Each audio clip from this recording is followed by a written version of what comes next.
Welcome back to another episode of the Ratchet Ramblings podcast brought to you by the CSPN. I am one half of your host, Jeremy, aka Black Dante, aka Confucius, aka this episode will be brought to you by Chinese food and red wine. And I'm joined by my illustrious partner in crime. Yes. It is me, Intense Desire, aka Candace, aka why my daughter won't go to sleep.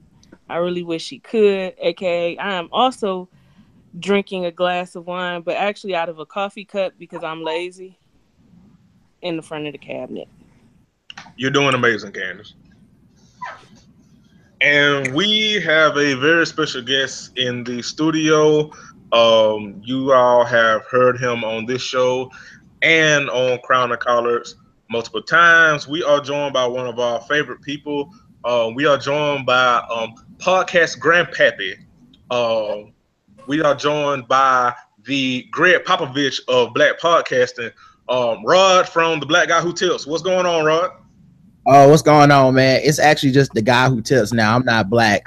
My grandmama is Have Jeep Cherokee. she part Black Beauty, part Blacktail, and she part Black Lust magazine as well. So we not actually black, even though I'm wearing my Black Lives Matter shirt right now. I'm actually just a guy. You're doing amazing, Rod. Thank you. You're doing amazing. It's been a while, man. What's been going on? What's been happening? Is a lot has happened in the reality TV world. You know, we gotta watch this shit, support black women. Raise power fist. What's been going on? What's been going on, bro? For me, man, nothing, dog. Just work. Shout out to Rihanna. And still watching Love and Hip Hop. I don't know what the hell happened to Baller Wives. It just went on sabbatical, and I don't know if it's canceled, if it's coming back. When Agents of Shield come back, nobody knows. But so all I'm down to now is just Love and Hip Hop because I never watched the Black Ink or the Hip Hop Square stuff. So, trust me, don't nobody watch no goddamn Hip Hop Square. Nobody watch that shit. My man Justin does, man. That dude watches every reality show. Y'all want to guess? Let me know. I'll give you his contact info because that motherfucker watches every reality show. I feel judged because I do watch Hip Hop Squares. Mm-hmm. He watches that. He watches Chris Lee, all the Real Housewives. Like he watch anything. So, but yeah, I only watch Real Housewives of Atlanta. I don't watch that Chris Lee show because his voice is really annoying, like super duper annoying. But yeah, I do watch Hip Hop Square. Well, I'll tell you, man. I've been enjoying the show. I can't believe it's almost over already. I feel like they cut some episodes out of this joint or something. But I'm also really looking forward to getting into Love and Hip Hop New York. So it's all good. Yep. I'll tell you what the fuck happened with Baller Wives. Michael Vick said, "No, the fuck you won't." He really Nino Brown that shit. Like once Kiafa started getting too goddamn messy, Mike Vick was like, "Hey, cut this shit, bro." Yeah, I said they went on that TV show, and the only thing that was holding them back is that they actually did have men and husbands, families, children, things to lose.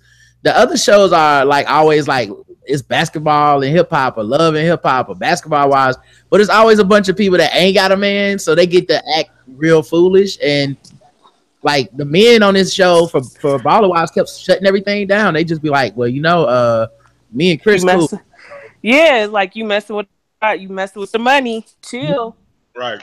You like secure the bag. I'm not gonna tell you again. Like I never forget Michael Vick at the top of the steps. Like, come on, Kiafa, cut that shit out.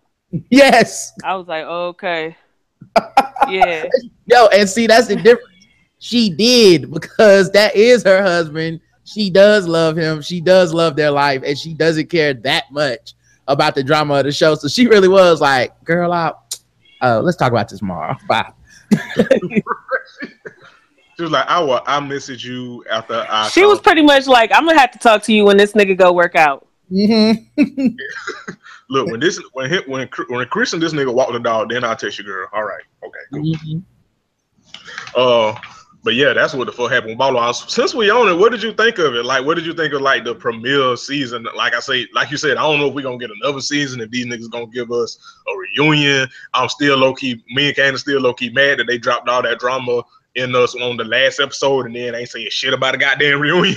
But how did you feel about it? Honestly, man, like it was a little bit boring because they do have things to lose and they don't want to lose them over no damn stupid ass show. But I actually enjoyed it to a certain extent because I like some of the personalities on there. Like Miko is forever and always one of the greatest of women in the game, just for the way that she got her husband off his team by acting a plum fool. And got him on it. Like that was some like shit. That was some chess level moves. But yeah, some of the other girls are a little bit boring, and the main conflict that they had was such an easy, simple fix that it felt like they needed some real drama. Like they needed someone that like, oh, I fucked your man in the past, or like here comes, or like, you know what that show needed? They needed a Drea, you know, like somebody to threaten, make everyone feel insecure and threatened on the show. And they just didn't have that element. So I think that hurt the show, but I hope they finish the season because the last episode was September 11th. Yeah, I hope we get at least give us a reunion. At the very least, I feel we owe the reunion. Right. Listen, Queen Stacy did not throw a lollipop dick at goddamn Carmina for us to not have a reunion. Mm-hmm. Listen, okay, because now that part there was theater. So Kiafa spent all that time calling everybody else ghetto, and she has some terrible maternity pictures and some and some army fatigue pants and a gold glitter duster jacket or some shit. It was really terrible. I was like, okay, what the fuck is this? Right. Well, my manners, we still got to do church, not mess. All right, we're gonna get back to the mess. But you are listening to the Ratchet Ramblings podcast. Like I said, we are on the CSPN. You can go to our website, cspn.us, and click that podcast tab and listen to every episode thus far and all our other wonderful shows on the CSPN. And if you like our content and you want to help keep us free, you can go to that Keep Our Podcast Free tab and shop with all of our sponsors. And every purchase that you make, a small portion will go back to the Head Nigga in Charge Classic and he who is Don Delarente to keep the lights on, to keep the lawn trim, and also to keep all this shit free, so you won't have to pay to listen to me sound like a rabbit in the bush. Yeah, let's go with that. It's the only thing I can think of. Yeah, let's go with that. That's our country. Let's go with that. And if you like us, share us with your friends, your family, your auntie that love drama, your little cousin that don't never wash his knuckles, and you can leave us reviews wherever you listen to us, and on primarily iTunes. And now let me tell you something, y'all have been stepping up with the ratings and reviews, but for once, instead of looking at the reviews on my phone, I'm looking at them on my computer. Let me tell you something, we have 10 ratings so far. And for a podcast that just started out, I think that's pretty good. Thank you to everybody that rocks with us and supports us and loves us. But listen to me. It's 10 of these ratings. 9 of them 5 stars. The other one just 3. Now, let me tell you something. Me and Candace put in work and watched too much goddamn reality TV for y'all to be shortchanging us with some damn 3 stars. Y'all know this, 5. Y'all know, listen to me. We are the podcast that gave y'all the hilarious podcasting gold that was Candace's mama with the white diamonds. You know that deserves a 5 star. You know in your soul that was theater and deserved. Yes, London. That was theater and deserved 5 stars. So deserved. We look, in the words of Mama D, I deserve. Listen, we deserve 5 stars. So don't shortchange us. You know this. Yeah. See, you're upsetting the baby. You're upsetting London. You don't want to upset London, do you? So give us 5 stars. help us get this white folks money, and we can get y'all some more incredible podcasting. Okay. All right. Okay. Yeah. Let me tell you about a 3-star review. Okay. That's like a 40-degree day. And ain't nobody got nothing to say about a 40-degree day. 50, Nothing. out of your face. 60, shit, you down there barbecuing on that mofo. Go down to 20, get that bitch on. Get that blood complaining. But 40, nobody give a fuck about 40. Nobody remember 40. And y'all giving them way too many 40-degree days. What the fuck? See, preach, brother Rob, preach. Shout out to Stringer Bell. Yes.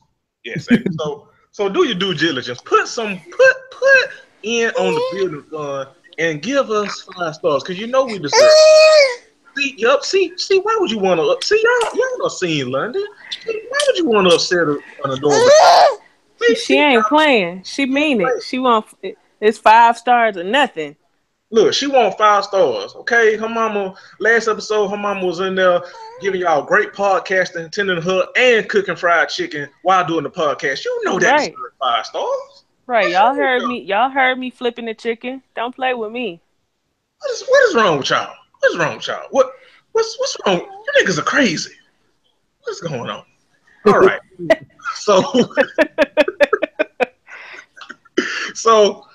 give us 5 stars. Thank y'all for rocking with us. And with that, let's get into this fuckery. So this is going since Brother Rod don't watch Black Ink Crew. This is gonna be an exclusive love and hip hop episode with all things love and hip hop, including the episode this week and some news and stuff. But what we all gonna do is get into this general reality TV mess. So even though Rod don't watch Black Ink Crew, I think he can appreciate this niggatry. So on Black Ink Crew, y'all know it's a couple on there, Don Ashley and them two. It's two. If I ain't never seen no couple that didn't need to be together other than these two motherfuckers, cause I'll be goddamn. But they had they child over the weekend, and you know, black people, we could come up with some incredible names. So Don and Ashley decided to name their child Ash Don. Now,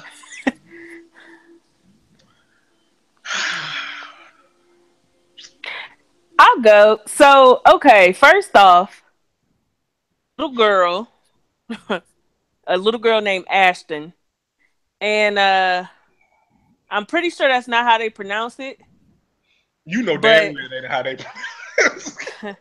If they are indeed pronouncing that baby's name Ash Don, I am highly upset. I'm calling the police. Ash, don't listen. I'm okay with it because Game of Thrones.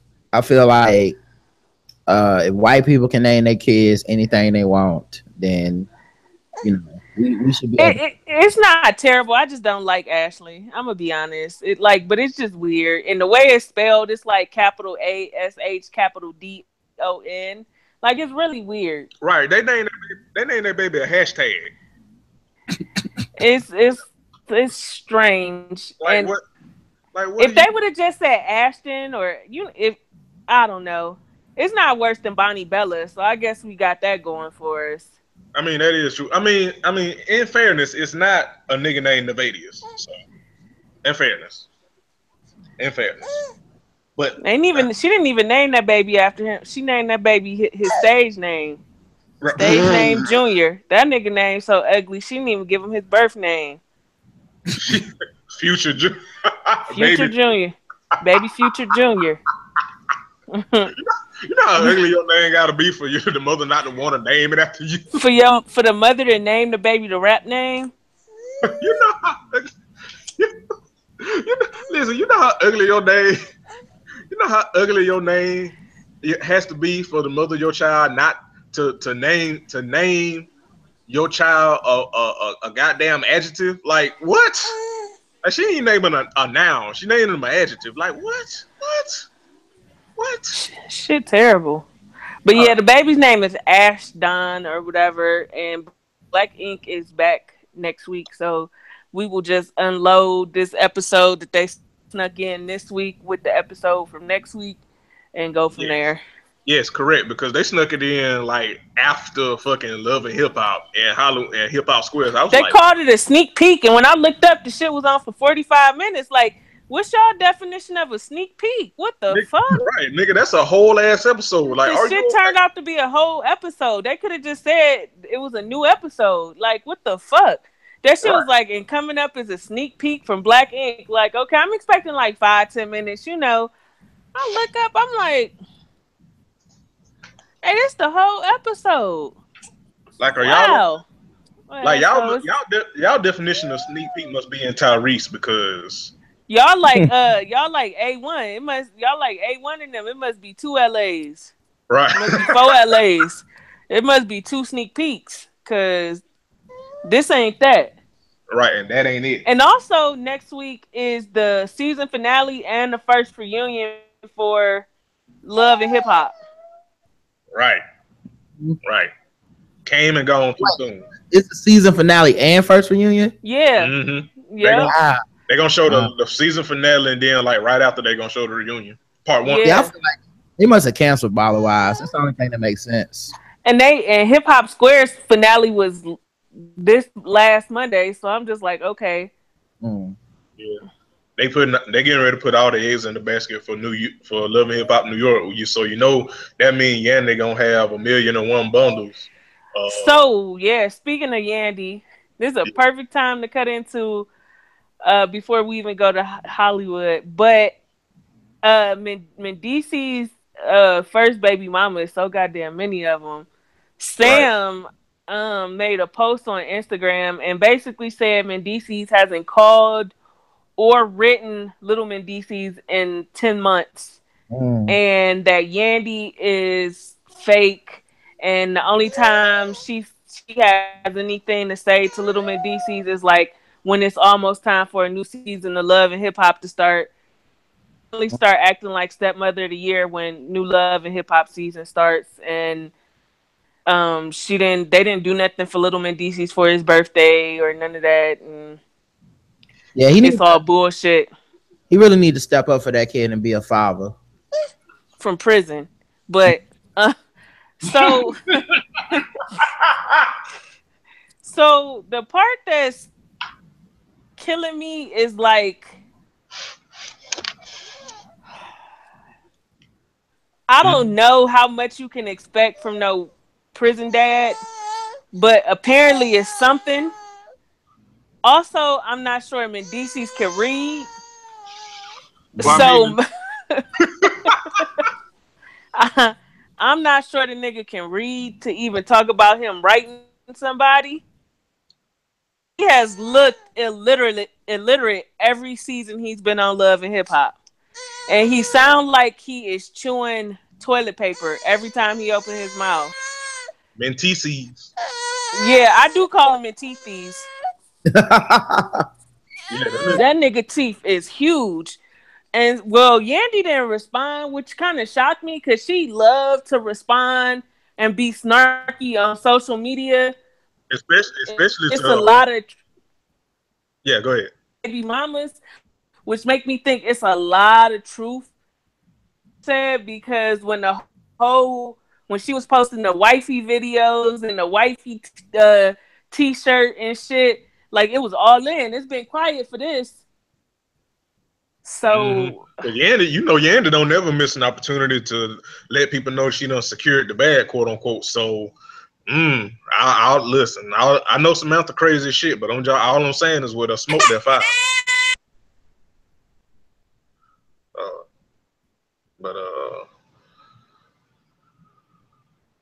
Did we lose Candace? Yeah, no, I'm still here. Oh. Yeah, I'm here. My kid having a conniption because she got to go to bed. Oh yeah, that'll do it. What you think, Rod? I mean, about the Mendeecees thing. Yeah. I mean, I don't know. I kind of like Samantha, so and it's not hard for me to believe that he's not there for his kid since he in prison. I mean, seems kind of like it. it's kind of like a duh moment, but you don't want to say that. My guess is that it's just to promote the show coming up. So they got, they got to start the baby mama hierarchy that they've been fighting over for however many years now. So even though DC's won't really be on the show, I mean, they'll now be to have, it'll be some drama between her and Yandy, and they can keep that going also. Yeah, that's the only storyline they got at this point, which is really strange, because you would think like Yandy, somebody who's supposedly solidified in hip hop, would have more going for her than fighting with his baby mamas. Right.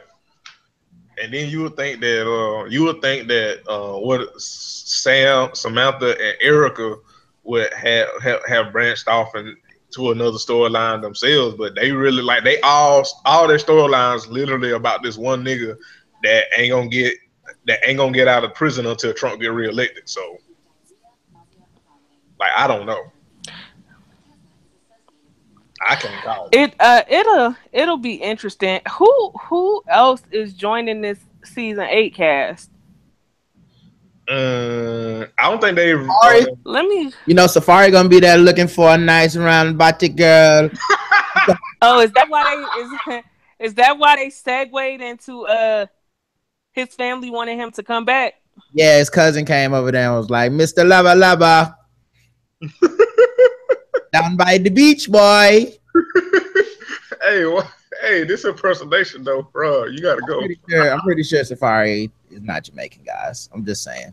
Either that or he just fakes his accent, because his cousin accent is real, and Safari accent always sounds fake. Oh, okay. So I pulled it up. So let's see. Remy and Papoose coming back. Of course. Yandy and the League of Extraordinary Baby Mamas. Some chick named Bianca Bonnie and a rapper named Brittany Taylor. Snoop is coming back. So we got a different Bianca this time. Wait, Snoop coming back? Okay. All right. Yeah, Snoop coming back. Juju is coming back. That's crazy. That's Cameron's wife. Yeah, I can't believe she coming back. Yeah, her storyline got interesting when I thought she was gonna put hands and feet on Yandy, but it never made it that far. I was upset. DJ Self is back with his favorite, with the lot lizard from It's Hard Out Here for a Pimp, that white girl Mariah Lynn. Is Creep Scar back? I'm looking now. Let's see. Little Mo is joining the cast. Yeah, I saw. Yeah, we saw that. Somebody added the show page with that too. My man Justin didn't even know who Lil Mo was. I was ashamed of him. What? See how Justin supporting black women and he don't know who Lil Mo is? Right? Come on. See, next time, just throw that in your face on the pregame. You're like, how you gonna come for me and you don't even know? Right. At least I know who Mo is. Come on, man. Yeah, so DJ Self is back. Rich Dollars is back. I don't see anything about Cisco. Damn, I know he tried to hop on the what you call him? Hollywood. Yeah, but that didn't last. Yeah, so I see Rich Dollars and I see Safari. And then they got some people I never heard of, like some rapper from Harlem, Sophia the Body, the R&B singer named Trent Cruz. I feel like it's going to be what they did to Atlanta with a lot of these seat fillers that you don't really need. Because they really because they lost a big piece when they lost Cardi. And then they lost Cardi when she's reaching the top. They're not getting the washed up Cardi like, a lot of the cast that they get. So I feel like they're going to try to overcompensate.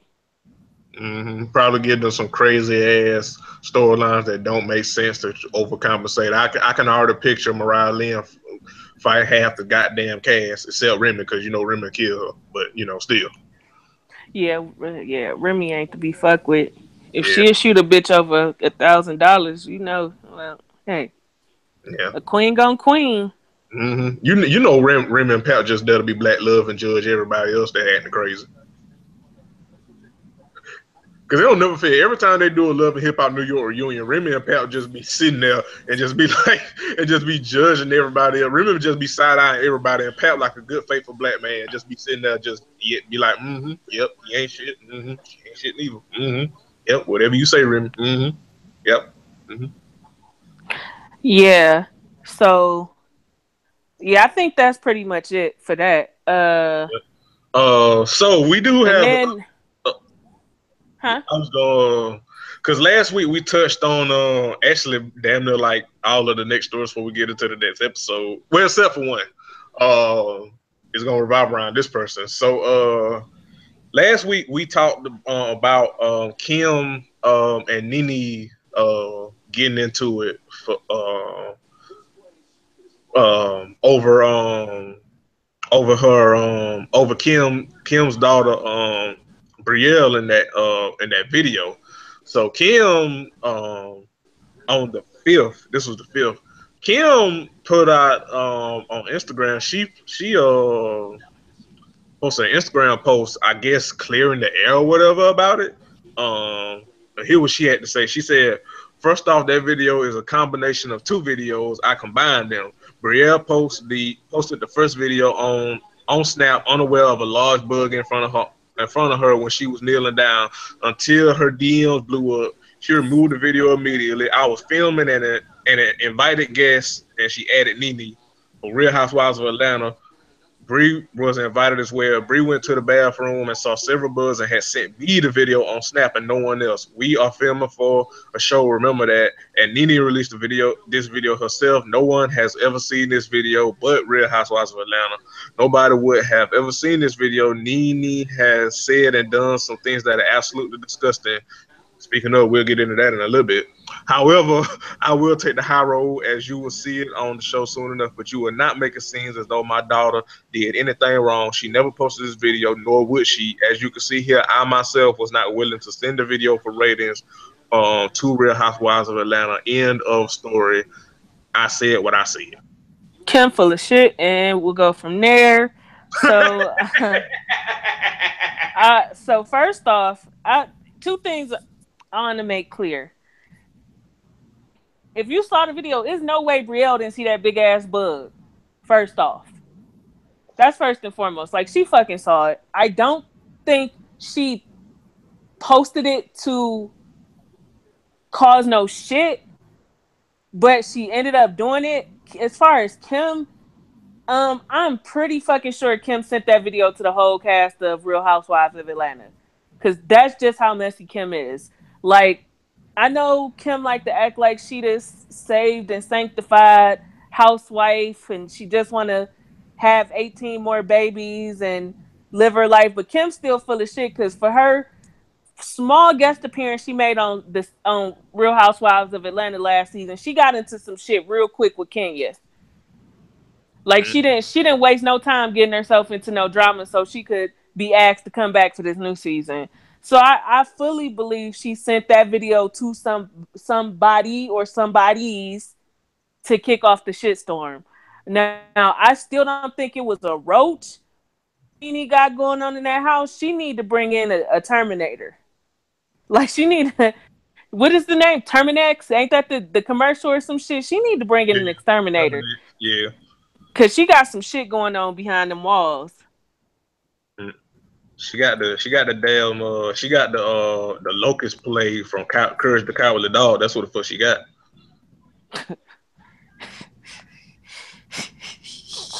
Too far? Yeah. Okay. All right. Yeah. So I think so. Ooh.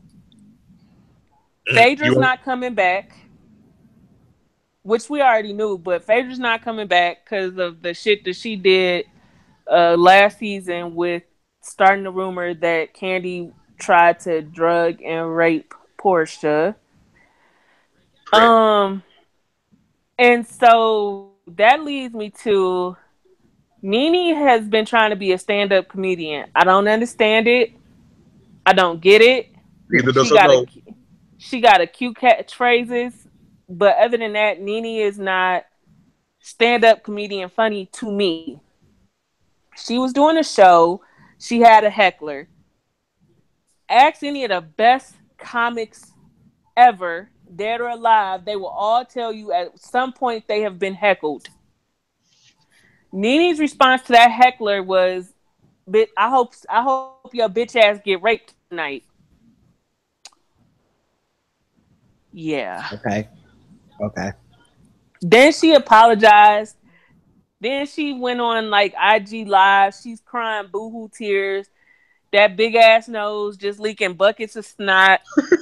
Oh, it was a mistake. She didn't mean to say it. Blah blah blah. Please forgive her. So as a woman, I'm a woman, and I have in my worst of days, I've been very catty. I've had my fair share of arguments with women on Twitter. I don't really have a problem in real life. Like, I'm surrounded by women that I love. But on Twitter, I've gotten into it with women, and there have been women that I just genuinely did not like. I have never, ever wished rape on anyone, let alone another woman. Especially in this climate where we are seeing so full assault and sexual abuse of women, your mind jump to. Like, get the fuck out of here. If she lose everything, it wouldn't matter to me any at all. Well, segue, because I have this put up that she lost the because she was gonna start touring with Escape for their reunion and shit, and they have decided to cancel that, and her tour's been canceled. And Escape released a statement. Like many, we were dismayed by the recent remarks made by our talented colleague and friend Nene Leakes. As a result, we had decided to no longer proceed with her participation on our tour. It was an unfortunate incident for which Nene has since apologized, and we wish her the best as she navigates through this very difficult period. And like Candace said, she released several videos and shit, apologizing and oh nigga, okay, so at first they didn't reveal what the heckler said. According to Nene, this is what the heckler said that made her say what she said. This is according to Nene. This is on Radio Talk Blog, AJC. That's what my AJC. So this is where I'm getting this from. According to Nene, what made her say that was the heckler told her to go kill herself. That's according to Nene. Do not care. Like, you getting paid to do a job. Do your job so that the heckler feels stupid. Because that's what some of the greatest comedians have done to hecklers. Out heckled them. Out like joked on them so badly that they shut the hell up. Like, I hope you get raped is not a very valiant solution to heckling. Like, as she could see, it dug her in a hole that she cannot get herself out of at the moment. Yeah, because I want to. Well, she already done lost the. They already done canceled her the tour and shit. So I wonder what if any implications that's gonna mean for like her on the show itself. Yeah, it's weird because when it comes to heckling, it's a fine line. You know what I mean? And in her mind, I know she thought that shit was gonna go down funnier than it popped out, because that sounds actually like a prepared line. Like, isn't it funny?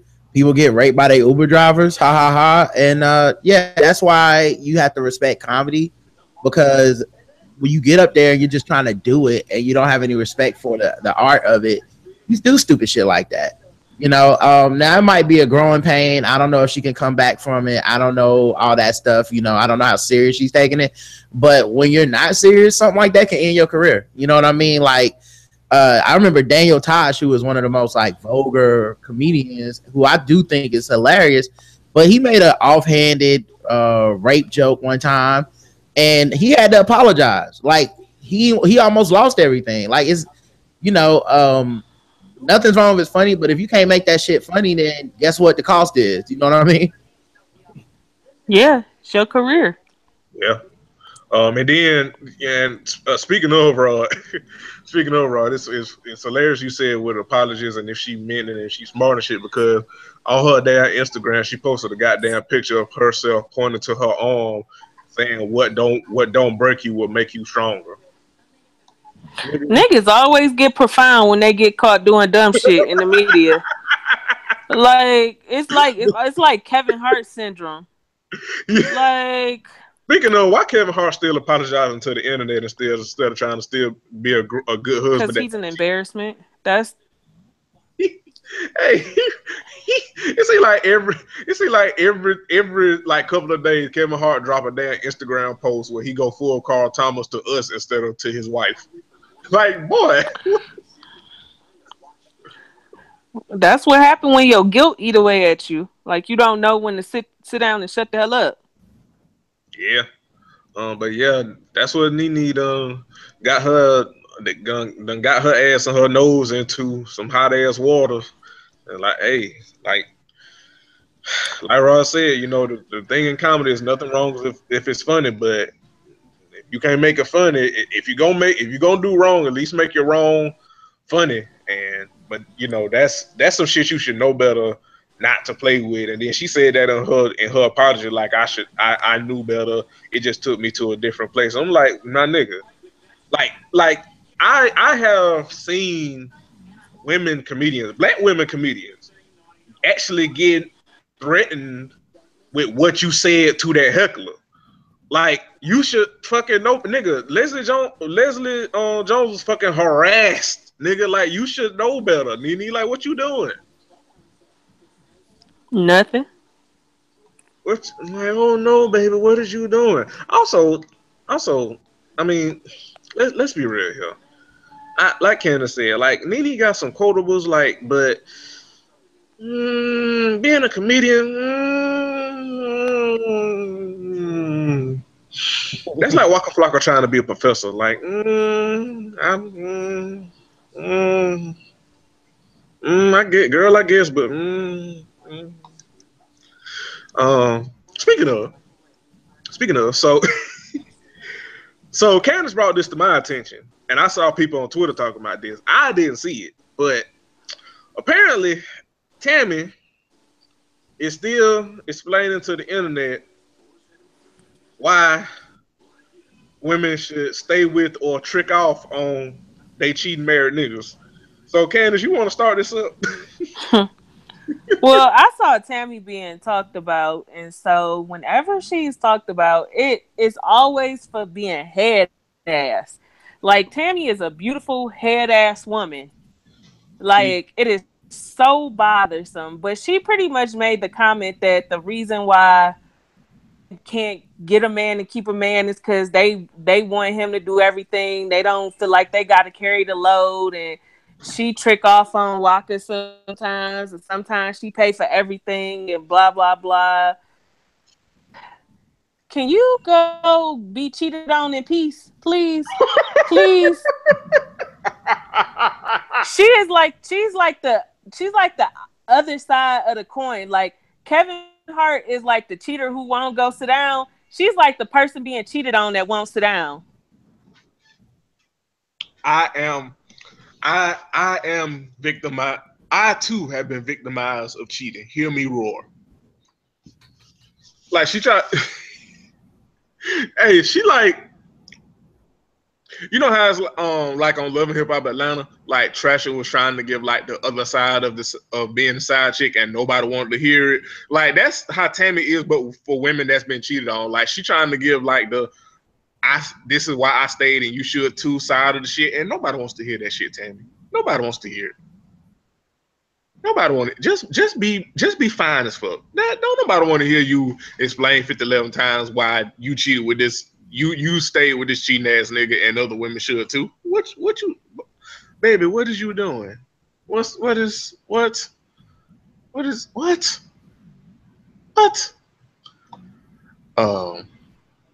And then speaking of, so Tammy and Walker are getting their own spinoff show from Love and Hip Hop Atlanta called Meet the Flockers. Nah, I have two questions. One, is Walker gonna be around to film this shit? Cause is he gonna be out? Is he gonna be out touring or cheating? Like one of the two. Like one of the two or both is what the nigga gonna be doing. So, like, I got a better question. Who asked for this? Nobody wants to see Waka and Tammy on their own spinoff. They're not even interested on Love and Hip Hop. Period. Like Tammy's storyline was so dread. Like she's been getting cheated on since she joined the cast, and her storyline still not interesting. Like literally, the only way Tammy is interesting is when she a part of other people's drama. Yeah, how your nigga cheating on you and you don't bring us no drama? Like how? Like that's drama central. Like where's the theater when you being cheated on? Like where is it? Give it here, cause you should be losing your goddamn mind. She just like, well, Waka cheated, so I'm gonna go get a townhouse, and then I'm gonna let him come into the townhouse and sleep on the couch. Then we're gonna get back together, and then, you know, I mean, he cheated, but it's marriage, and you got to make it work. And like her, even her drama boring. Like, girl, go on. We don't need to see 30 minutes of you and Walker doing shit.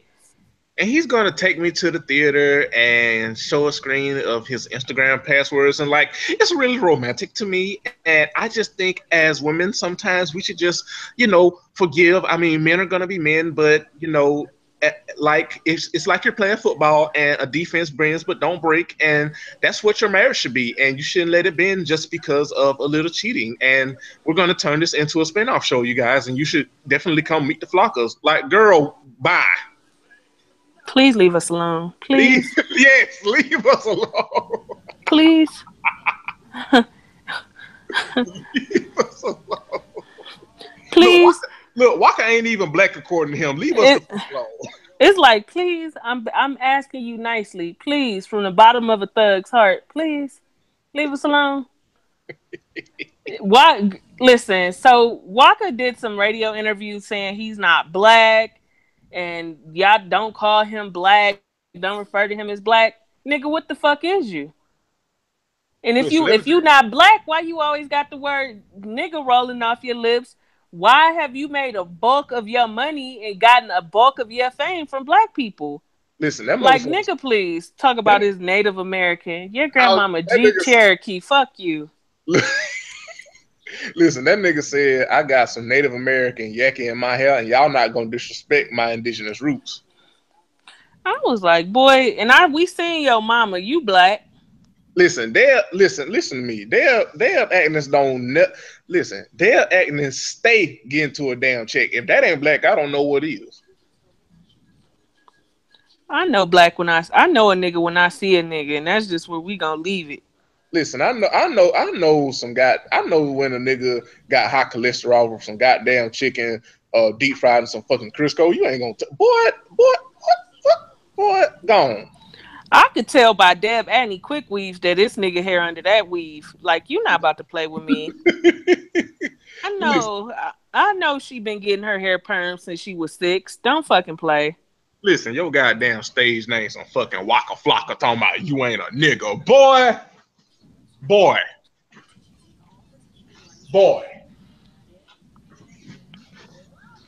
But did we lose Rod? No, I'm here. No, I'm just listening. I mean, y'all are saying everything I agree with, honestly, because I was trying to imagine the task of Waka Flocka looking me in my motherfucking face and telling me he ain't black, and I'm not supposed to laugh myself into a passing out spell. Like, I just can't even imagine me looking at that black ass nigga and him talking about some "don't call me black" and me being like, oh, okay. Hey, Rob, we gonna do.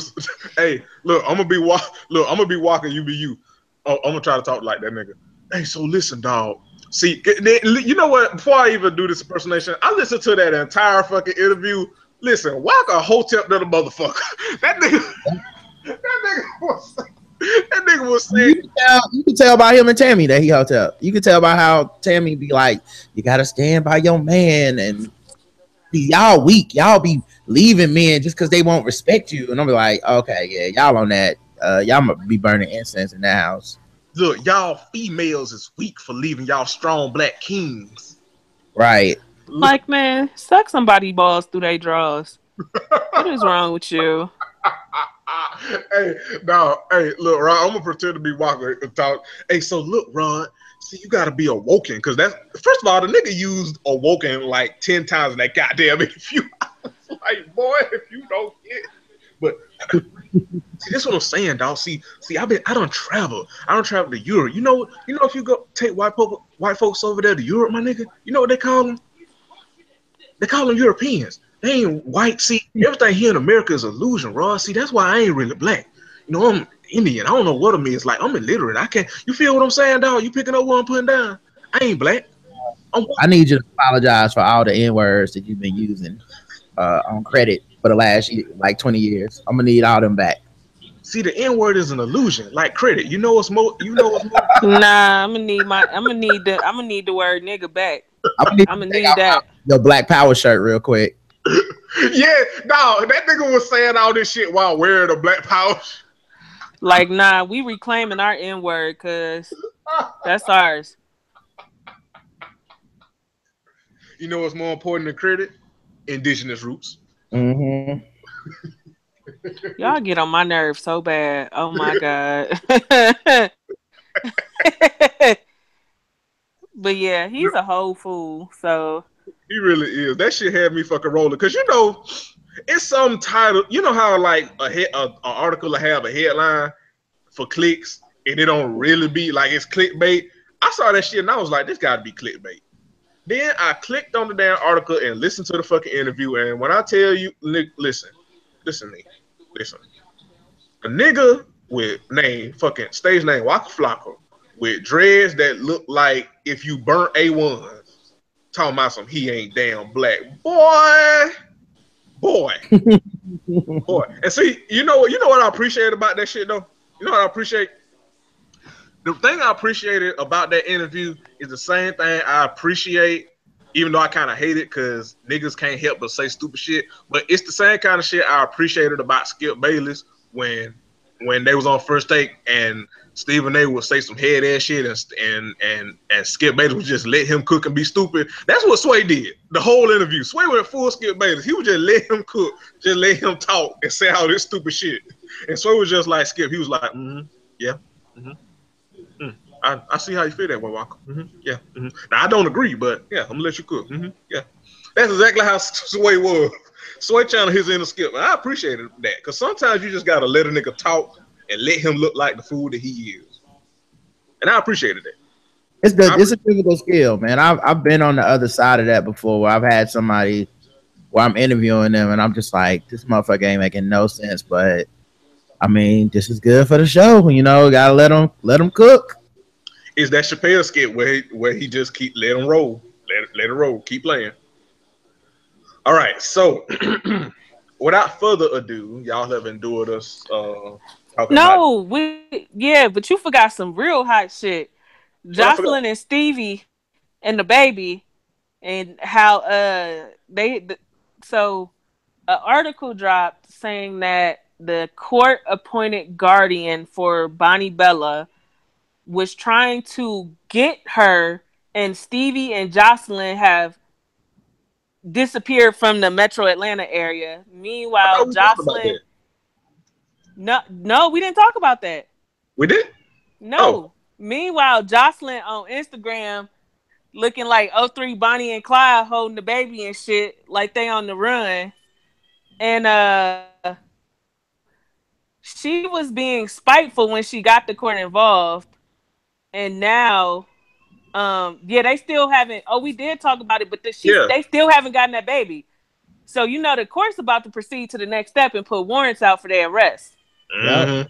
And speaking of, I was texting Candace earlier today. I was coming home from work today, and they had Jocelyn actually on the radio here in Atlanta the day I was leaving from work. Promoting her damn music and shit. Which, by the way, Jocelyn Hernandez. First of all, if you don't listen to Jocelyn Hernandez music, you're doing amazing, sweetie. That's number one. Number two, I was just flipping through the radio stations and I happened to hear Jocelyn. I was like, we recording tonight, so I might as well tune in to what this motherfucker got to say, because this could make for good podcasting. So this motherfucker Jocelyn was on the radio talking about everything that's negative in the media is just the media and it's fake news and don't believe it. I was like, motherfucker, you are Jocelyn goddamn Hernandez. If you don't get the fuck, what? It's the media making me look bad. Motherfucker, you making you look bad. What did you like? What the fuck is you talking about, Jocelyn? And then they played that goddamn record for her. And listen, Jocelyn Hernandez music is like somebody trying to sing a Facebook meme. That is exactly what the fuck Jocelyn music is. A Facebook meme in audio form. That shit is fucking trash. I know she got to be. Every time somebody just mentioned Cardi, she just got to start shaking like she got the sugar.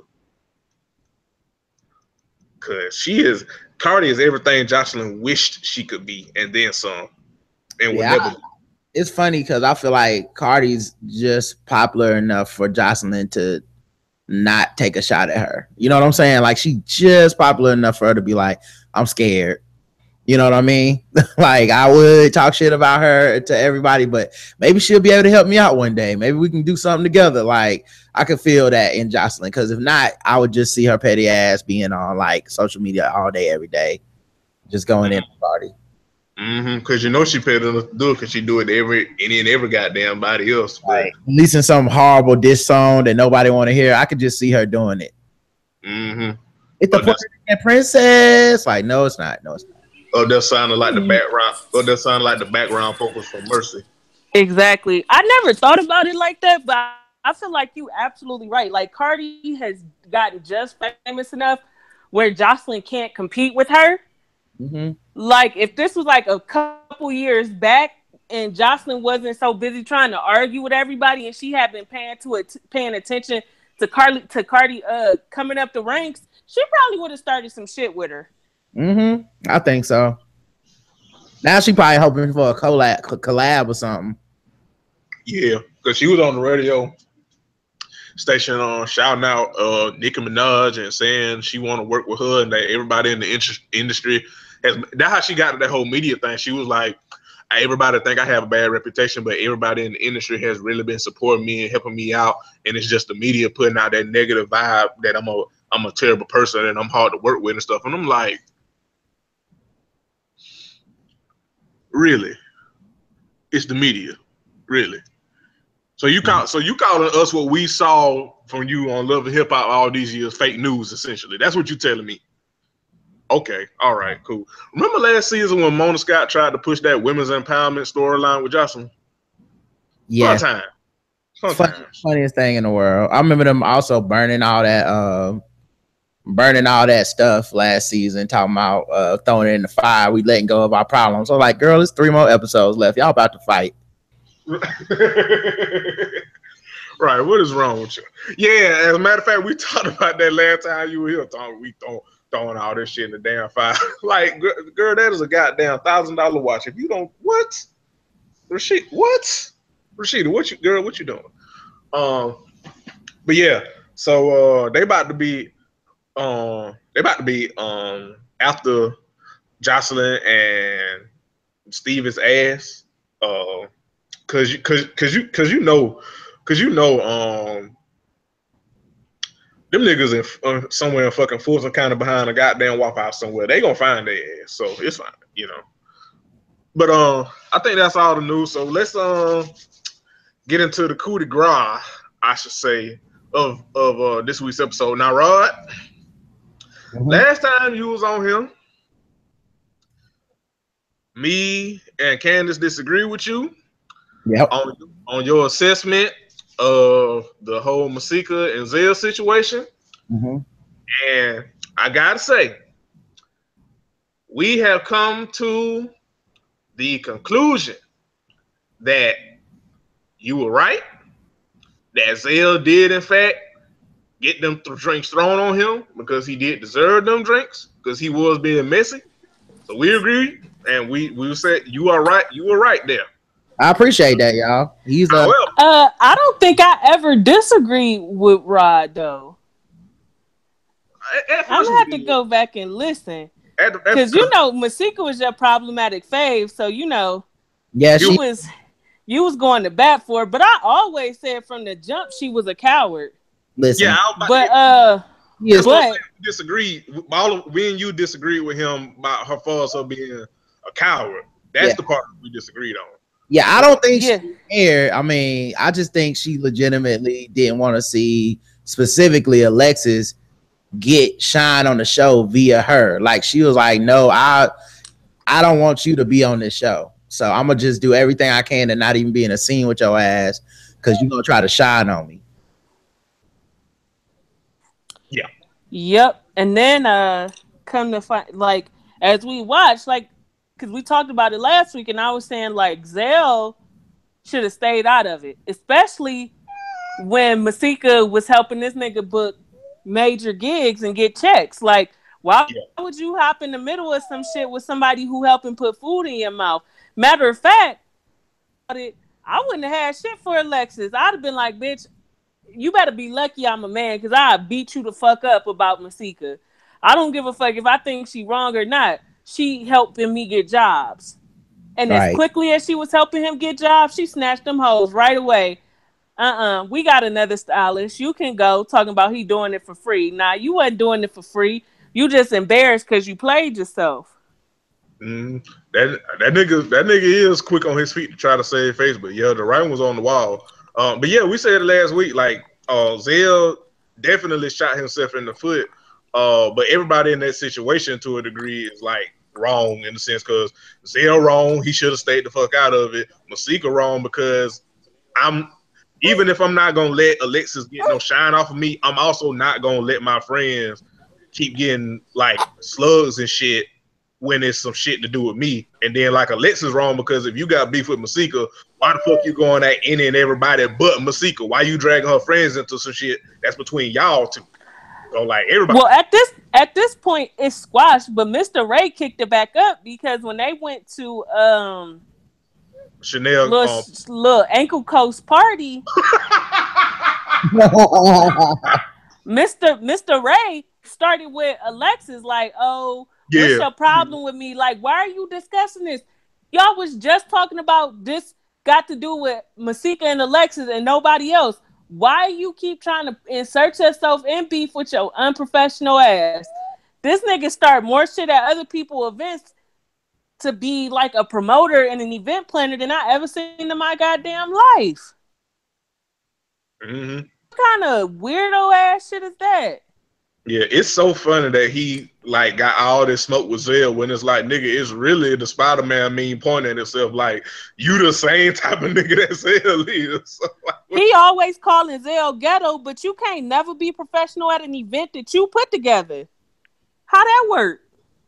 Right. That's like a nigga. Weird because Ray, I thought like Ray one clearly does not want it with Zell. Like never. His face completely betrays everything he tries to say every time he sees him about wanting to man. So that's one thing.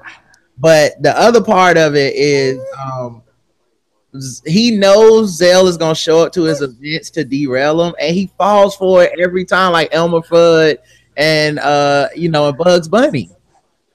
Yeah, every time it never fucking fails. No, this the part that killed me. Every time Zell be about to beat Mr. Ray ass, Ray.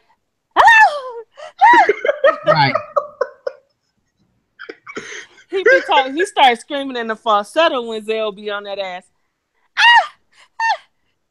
Look, that motherfucker. Like, get your big burly fat sack neck ass on somewhere. Hey, about look, to get beat up by Zell little ass. Look, every time Zell try to tackle that nigga, Mr. Ray turn into that damn falsetto Michael Jackson did on Butterflies. Every damn time, it never fucking fails.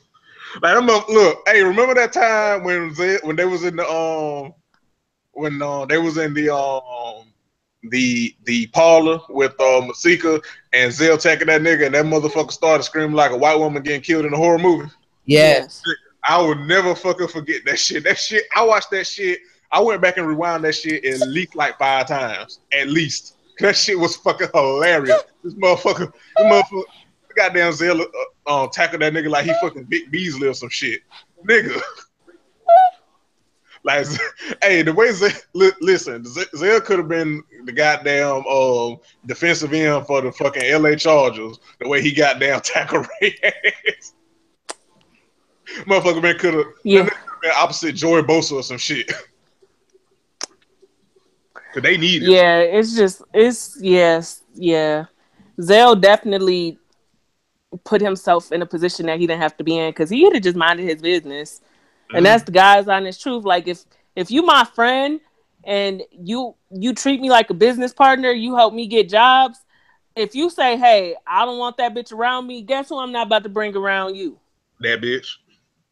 You say, hey, don't bring her up around me, guess who I'm not about to bring up around you? That bitch. Exactly. Like you gotta know your strengths and your weaknesses. Like he played himself. He had been playing himself, and like even if you go back and watch the episode where where Alexis threw the drink at him in the cheap purse, he was talking mad shit to them. That's what Rod was saying at the time when we disagreed with him at first. Yeah.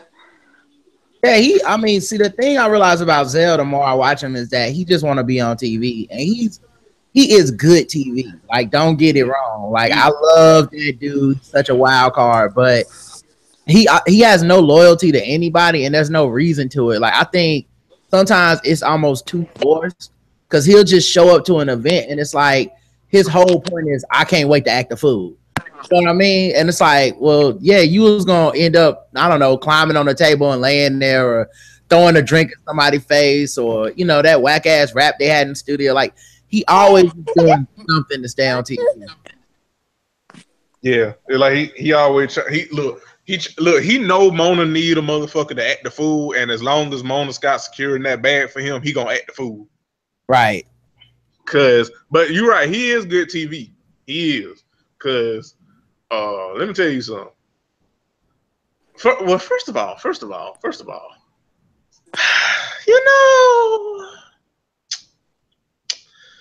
someone that's the stylist, and I know I said this last week, but I think it bears repeating. For someone that's a stylist, Zell really be dressing like, Zell be dressing like that.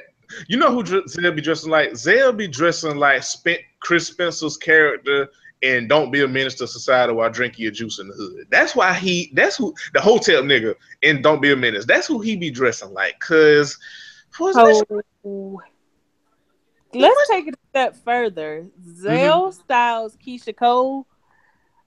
Keisha Cole has never been at the top of nobody's best dress list. I mean, she is attractive. Yes. Her body is nice. Yes. But the buck pretty much stops there. Zell is a terrible stylist because when he styled Lyrica, she looked like Free. Like I said last week, she looked like Free. Like she look when Zell dressed Lyrica, he dressed her like Rap City, the Basement Still. Come on, that's how he dressed up. Like he don't like Zell is like the Megyn Kelly of stylists. Like mediocre at best, and that's being kind. Like, the only person he styled worth a damn is Keisha. Like you just said, it ain't like Keisha is breaking Forbes' list of most stylish artists. So, I mean... The other part is, as you was just talking, we know nothing about Zell except for he messy. We don't know anything about Zell except that he's messy. That's it. Well, two things. We know that he's messy, and we know that if it weren't for Masika in Hollywood, he would be a broke boy. So that's legit all we know. Like you said, he made good TV, but if he didn't come back next season, it wouldn't make a big deal to me. Yeah, he's only trying to make good TV. You know what I'm saying? Like it's almost like I said, it's something about it where it becomes inauthentic after a while. Where you like, nigga, you're just saying this. You know what I mean? Like you don't actually like if this scene and if they said okay in this scene, Ray J is gonna come in and Hazel E's gonna come in, he gonna pick a fight with one of them. You know what I mean? It don't matter if the scene was just in this scene, y'all just getting directions to Tierra Marie's party and y'all supposed to go crash the party. He'll be like, I'm gonna say something fucked up about somebody way over the top, or I'm gonna fight one of y'all. That's every scene with him is the same fucking scene over and over, and it does wear on you after a while because it just feel like he a fake person. Like at this point, what do we know about him? We don't know nothing about his personal life.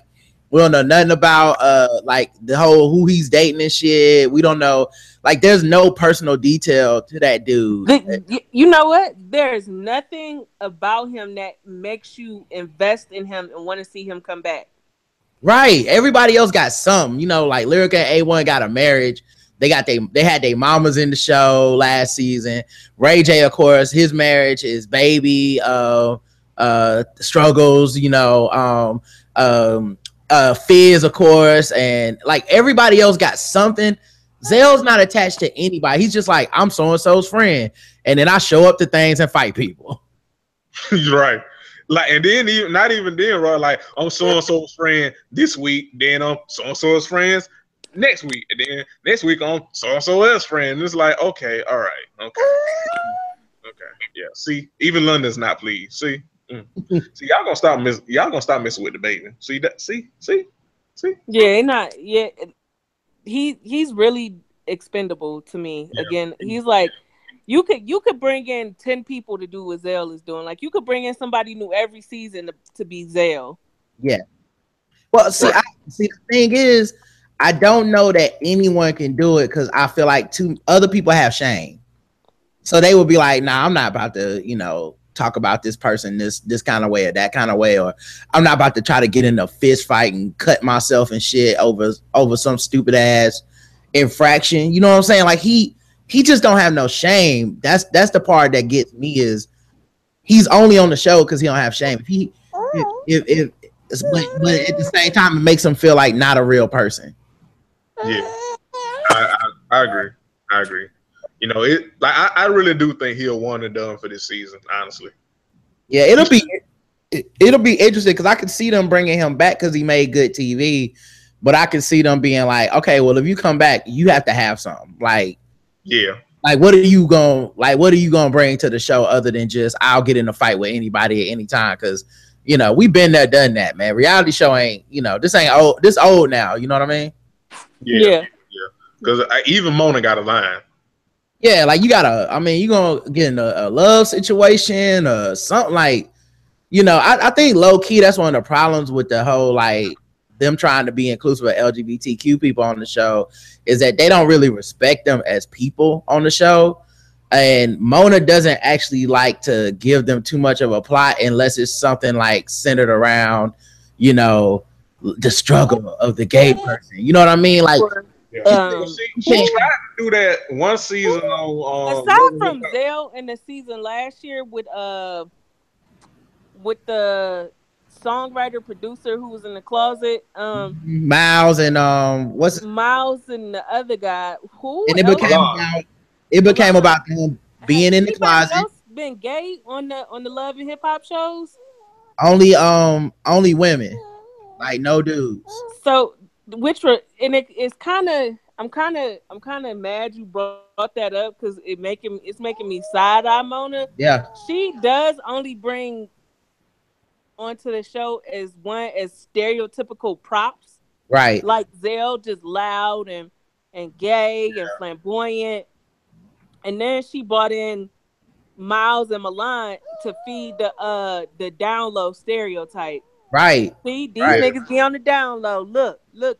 And then when they did the reunion, and Ray is the fat, gay, insecure gay man. Right. And when they did the reunion, you saw how quick it was to be like, oh yeah, well, I'm not even gay, so like I don't even know where y'all getting this from. Like, Like it was like, oh, you bringing people on here just for the mess. And I'm not saying I believe that Miles wasn't gay. I think he was, but the fact is, like, the show wasn't that kind of space with to bring him in and be like, let's be open. We're gonna respect you. Da da da. It was like he had no real scenes with any of the other men on the show. They kept them isolated to just Miles and Milan over and over and over again. So I thought that was like, it just feels like she doesn't make a real space for them. Because why can't we be introduced to Zell's family? You know what I'm saying? I'm not, like, he got to have a brother, a sister, some like a friends, like something other than just I'm the gay friend that's an X factor and I show up and fight people. Because that's why he don't feel like a real character to me. Yeah, I'll tell you one LGBTQ person that I think that Mona introduced that I thought she actually did allow them to be like a whole human being, was like they're a person and they have some good things about them and then they have some bad things about, like they feel like a complete person. Mm-hmm. Is remember that season of Love and Hip Hop Atlanta when they had that trans woman on, D. Smith? That's when I thought Mona, that's the first person I can think of, like just off the top of my head. Oh yeah, I don't, like I said man on purpose. But I feel like she's done enough of the like at this point they've had enough women that were like complete people, like that they could be like, well, there's a lot of representation, but with the men, and I wonder low key if it's just that the other men on the show aren't open about doing scenes with them and having, because when it was Miles and Milan, I just kept noticing like, scene after scene after scene, they never have like Ray J hanging out with them. They never have him hanging out with Fizz. Like they just never had those moments, but they had those with all the other men on the show. And that's normally when people talk about their relationships and all that stuff, they always put the dudes in the scene with the women. Like gay dudes go in the scenes with the other women with the women on the show, but never the men. But then you get to the reunion and all the men on the show, all the straight men are being like, yeah, man, there's nothing wrong with that. And, I accept you, and everybody clapping and shit. And I'm like, why didn't y'all do scenes with them? Why didn't y'all involve them in y'all plots? Like, you can't have a gay friend. Only women can have gay friends on the show. It just felt like they don't take it serious. And that's why the characters feel so replaceable. Because if you start looking at it, man, how many gay dudes you going to have on the show that's one and done? Yeah. I get what you're saying. My bad. I thought, I was talking about everybody, but yeah, I forgot. I'm sorry. You specifically talking about gay men, but yeah, I agree. Yeah, for Zell and Ray, right? Like they both can easily should come back next year, and I wouldn't miss them at all. Because what do we know about them? Yeah, it's true.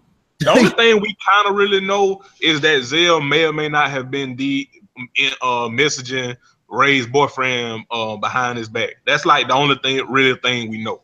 Then they never introduced the boyfriend. They never have a. They showed him once, and that was it. Right, like they don't have the scene where it's like a Zell in the bar with the boyfriend or something. They always do that with the straight relationships. Like, oh, what about? Man, they even had that girl drive up from Chicago, Love Hip Hop last year. Like it's just, I don't know, man. It's just, you can tell that they don't care. And that's why that's why we don't care, because y'all don't care. Yeah, we just here for the TV that y'all bring, but for us, like your character, we don't care. So speaking of Rod, it's been a minute since you've been on, and I know you got shit to say about this. So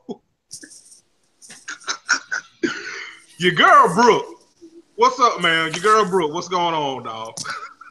Oh man, it hurt my heart because I love her. She is so bad, but my God, what a dummy. Like, I cannot believe she is really falling for this Marcus dude. Like, she went through all that shit to go back to that dog ass nigga when she was third on the pecking order, and really made the whole Booby thing. I called that so wrong, man. I really thought that her and Booby were probably dating in real life. Mm-hmm. They went on the show. Mm-hmm.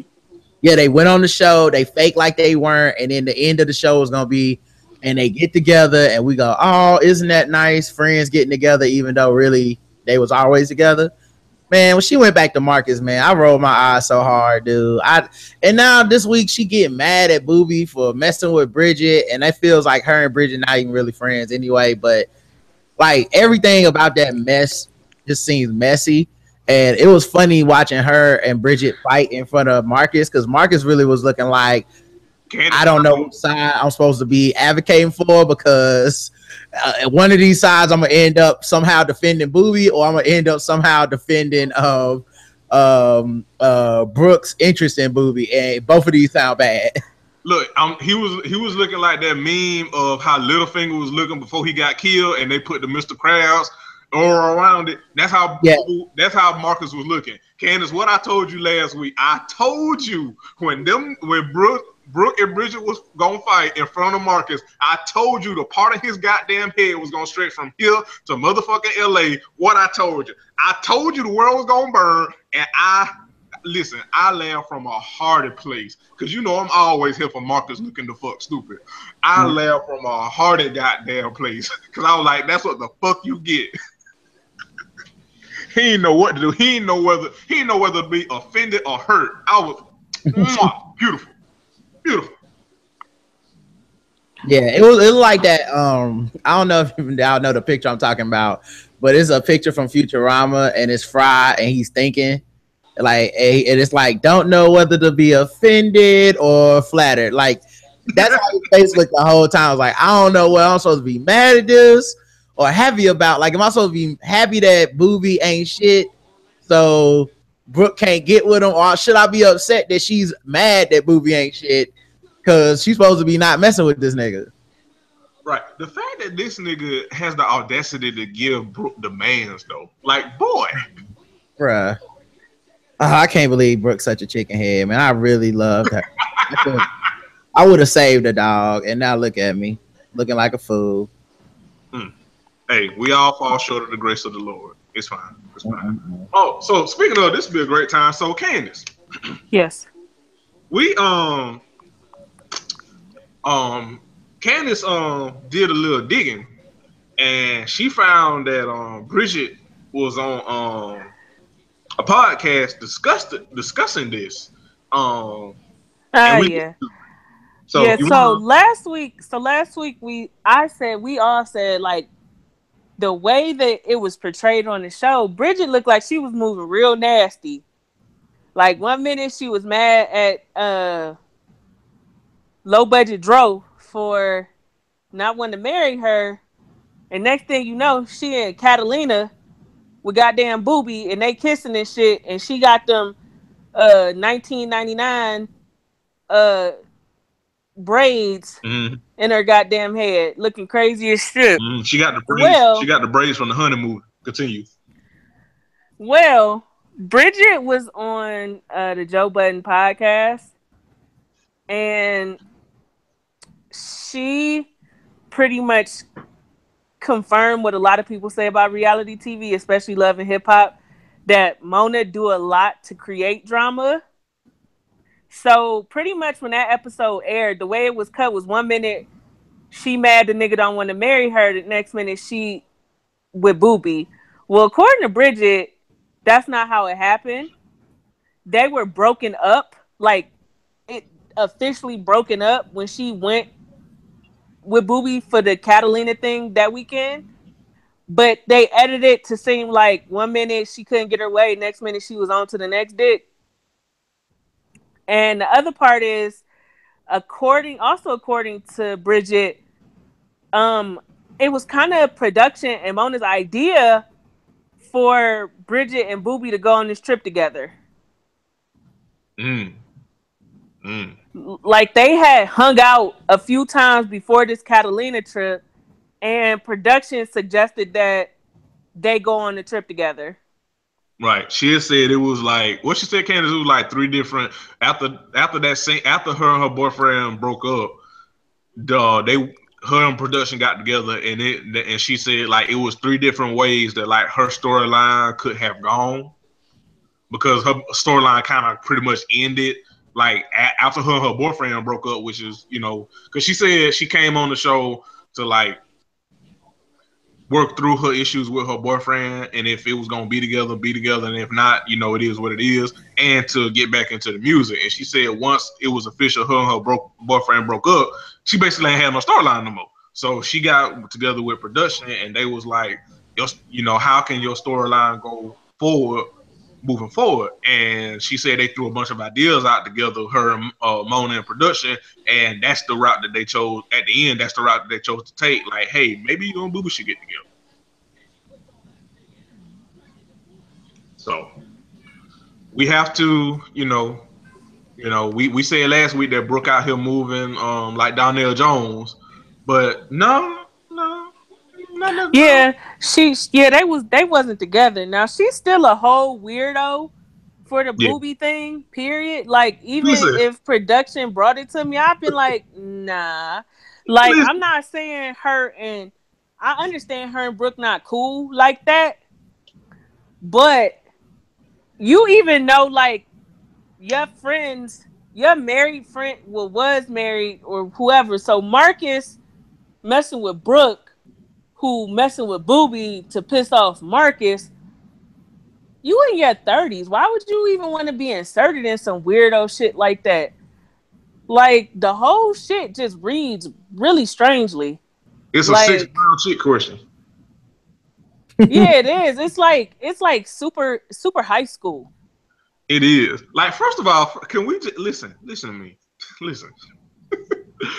Bridget really said, me fucking Booby brought you and Marcus closer together. Girl, what? What? I'm still utterly confused about Brooke chasing Marcus. Like, I'm really fucking confused about that. Like, it really reminds me of these conversations where we say women are far too forgiving and like far too like they don't know when to let shit go, because Marcus unloaded enough disrespect on Brooke for a lifetime. Broken up with people for far less than what Marcus did to Brooke, and she is really chasing after him, and he acting like he the victim of heartbreak. So then the whole, hey, Bridget, and I liked her on this podcast. She actually seemed like a down to earth person. So this airhead that we got on Love and Hip Hop, like, it kind of has me questioning her, because if, like, I'll send you the link and I'll tell you exactly the part of the podcast you can listen to where she's on. It's like 25 minutes. She is really down to earth. She's a fucking airhead on the TV show. She's an airhead with her career. She's an airhead with her love life. She's an airhead with, like, her friends. Like, it was really fucking strange. Like, that's not the vibe I got from her on the podcast. Right, on the podcast, like, she was articulate, funny, witty, like, because, I mean, it's fucking Joe Budden, them niggas are trash. But, like, she was just, like, coming straight back with it. Like, she was witty, funny. Like, whenever, like, they would try to go, like, too far, actually, she would, like, reel it back in. Like, she had a kind of even though she was a guest, she had, like, a command of the room a little bit. And then, yes, especially being in a room full of men and, Ashy men at that, like, she really had a control of the room and shit. So it's like, to hear Bridget be like that in that space, and then you see her on Love and Hip Hop, it's like, come on, baby. Like, if you on this on the podcast, if that's the real you too good for this shit. Like, what you doing? Yeah, because when Joe introduced her, he was like, "Why are you on Love and Hip Hop?"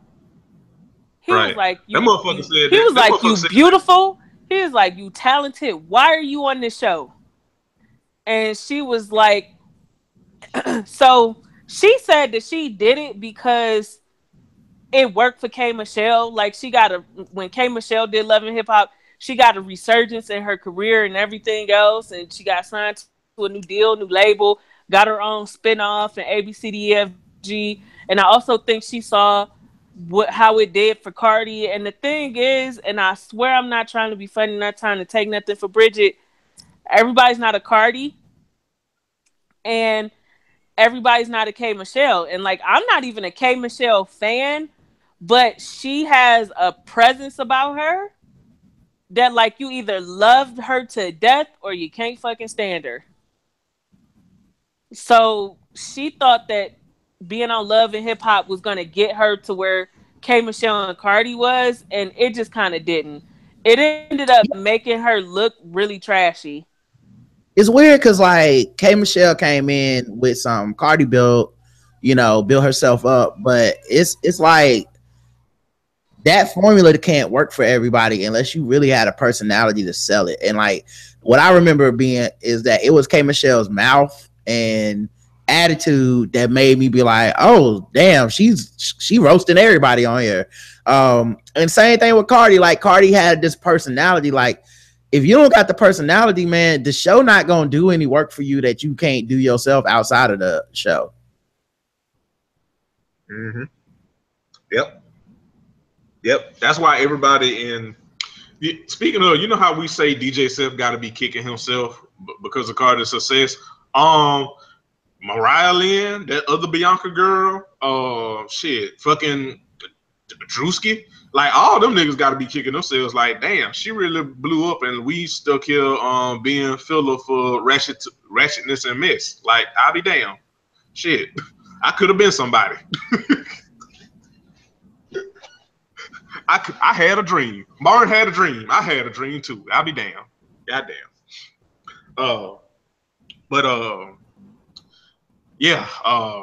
Bridget, I appreciate those few minutes of like real Bridget on that damn podcast as opposed to whatever the fuck we got here on Love and Hip Hop. Speaking of shit though. Oh, she also said she's not planning on coming back next season. Not that we heard her nothing, but yeah. Yeah, right. Makes sense. Yeah. So Masika finally put hands on somebody. Now, I said last week that it really don't count because it's nasally, and that's like the low hanging ball. It's like saying fuck Trump. It's like the low hanging ball. Like you don't get no extra stars for that shit. But Masika finally put hands on somebody, and the way she did it was fucking hilarious. I'm not gonna lie. And they waited to the end of the goddamn episode to show this shit. But Masika was like, oh, so you just gonna ignore me? Okay, then, bitch, I'm just gonna walk up. Hey, she kind of walked up like how Jessica Dine walked up on Tresha and just snatched her ass. That Masika did nasally. She was like, bitch, and then just pulled all that shit. And then I can't remember her name, but shout out to the damn fashion designer. She was like, her wig is gone. First of all, I want to know who the fuck she was trying to have a talent show for, because with the exception of Brooke, I didn't want to hear none of them. Well, make Bridget. I didn't even want to hear Brooke singing. With the exception of Bridget, nobody had no business trying to be parts of no musical talent show. Not Hazel, not Masika. Brooke fought over Marcus more than she fought for her career. So I just really don't understand who this talent show or who this showcase was supposed to be for. Real quick, I wanted to go back to that because I'm glad you brought it up, Candace.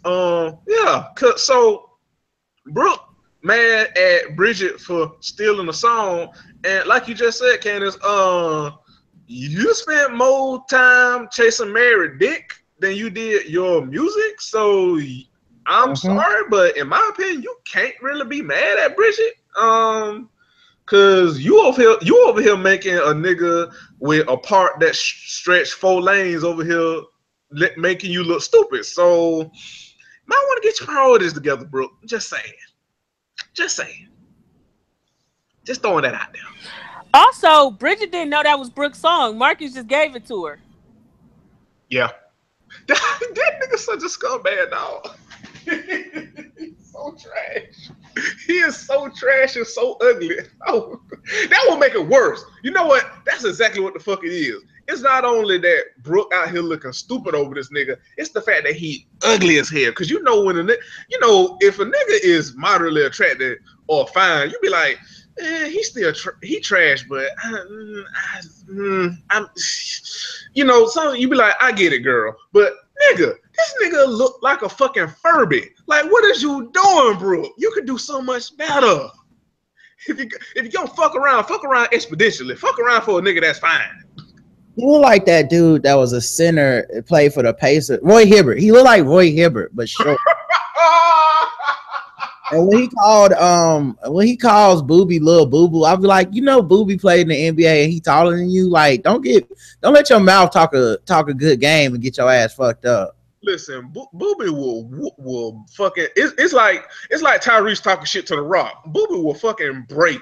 Goddamn. All those little dudes that play in the NBA can whoop your ass. That's how they got there. Like, they had to be able to beat big ass niggas to play a sport, man. I can't believe he lucky that Booby done got saved and shit.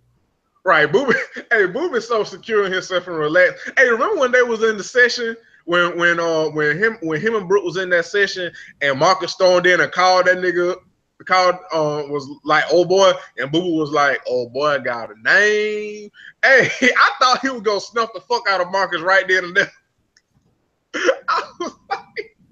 I was like, Marcus, you don't even know you in danger, because Booby is all of like 6'3", and Marcus, you can't be no more than like 5'6". So you might want to show that man some respect. Just saying. Right. Just saying. Like, I'm just saying, like, if your head stop at my kneecap, I'm just saying you need to show me the proper due diligence. That's all I'm saying. And for as much as, because I think also, like, they try to play him because, like, he was in the NBA, but he wasn't that successful, and, like, he trying to start his music career and shit, and, like, they try to downplay him because, like, he just started. But it's like, nigga, Booby just started doing music, and his music already sound better than whatever the fuck you was doing, Marcus. So it's like, what you doing? Like, I ain't heard not now song worth a fuck, or even a song period that was produced or done by Marcus himself. Meanwhile, I heard at least 2 Booby tracks on this season alone, and they sound better than anything of what the fuck Marcus been doing. So, just saying, might want to show that man some respect, because really, it's like the Tyrese clone at The Rock. Right. You don't got your ex-wife and your paralegal to save you now. Right. Right, your wife just letting you on TV look the fuck stupid, and she collecting the bag. So shout out to his wife for being smart enough not to go on TV and look dumb for him. Meanwhile, secure the bag. You know what? Her and Jamel Hill the real MVPs. Right. 2 paid vacations. 2 paid vacations. Secure the bag. But yeah, what was it? Oh yeah, Masika. Yeah. So yeah, like Candace said, nobody should have been at that damn talent show. But yeah, shout out to I forget her name, but with that accent, she was like, her wig is gone. That shit had me. Oh, she was like, her wig is coming off. Yeah. Her wig. Like it's like she was amazed. Her wig is coming off. Listen, that was so good. I actually got the audio from the show. Like, I ripped the audio because I don't think I've ever laughed so damn hard at some random silliness, because it was the accent, right, that really pushed it over the top. Because she's like, her wig is coming off. Like, it was so good. Her wig is coming off. Like, do you have the audio queued up? Yeah, I got it. Hold on. Her wig is coming off. Her wig is coming off. Her wig's coming off. Yeah, her wig's coming off. Her wig, it's coming off. Her wig is coming off. Yeah. Spare shilling. Lost crumpets. Oh shit! This reminds me of like the English rendition of like A Christmas Carol and shit. Oh my god,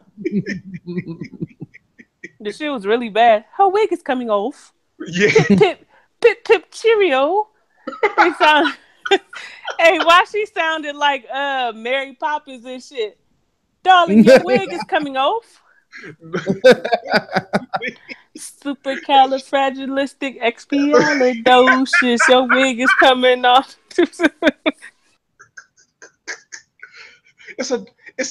I say it is a darn shame what down happened to that wig. I tell you. Ooh, I don't know why that shit was so fucking hilarious to me. Oh my god. Oh man. But yeah, it's that. Like, nah, it's because you can hear the urgency in her voice when she said it. Her wig is coming out. Hey, she didn't know whether to panic or get help.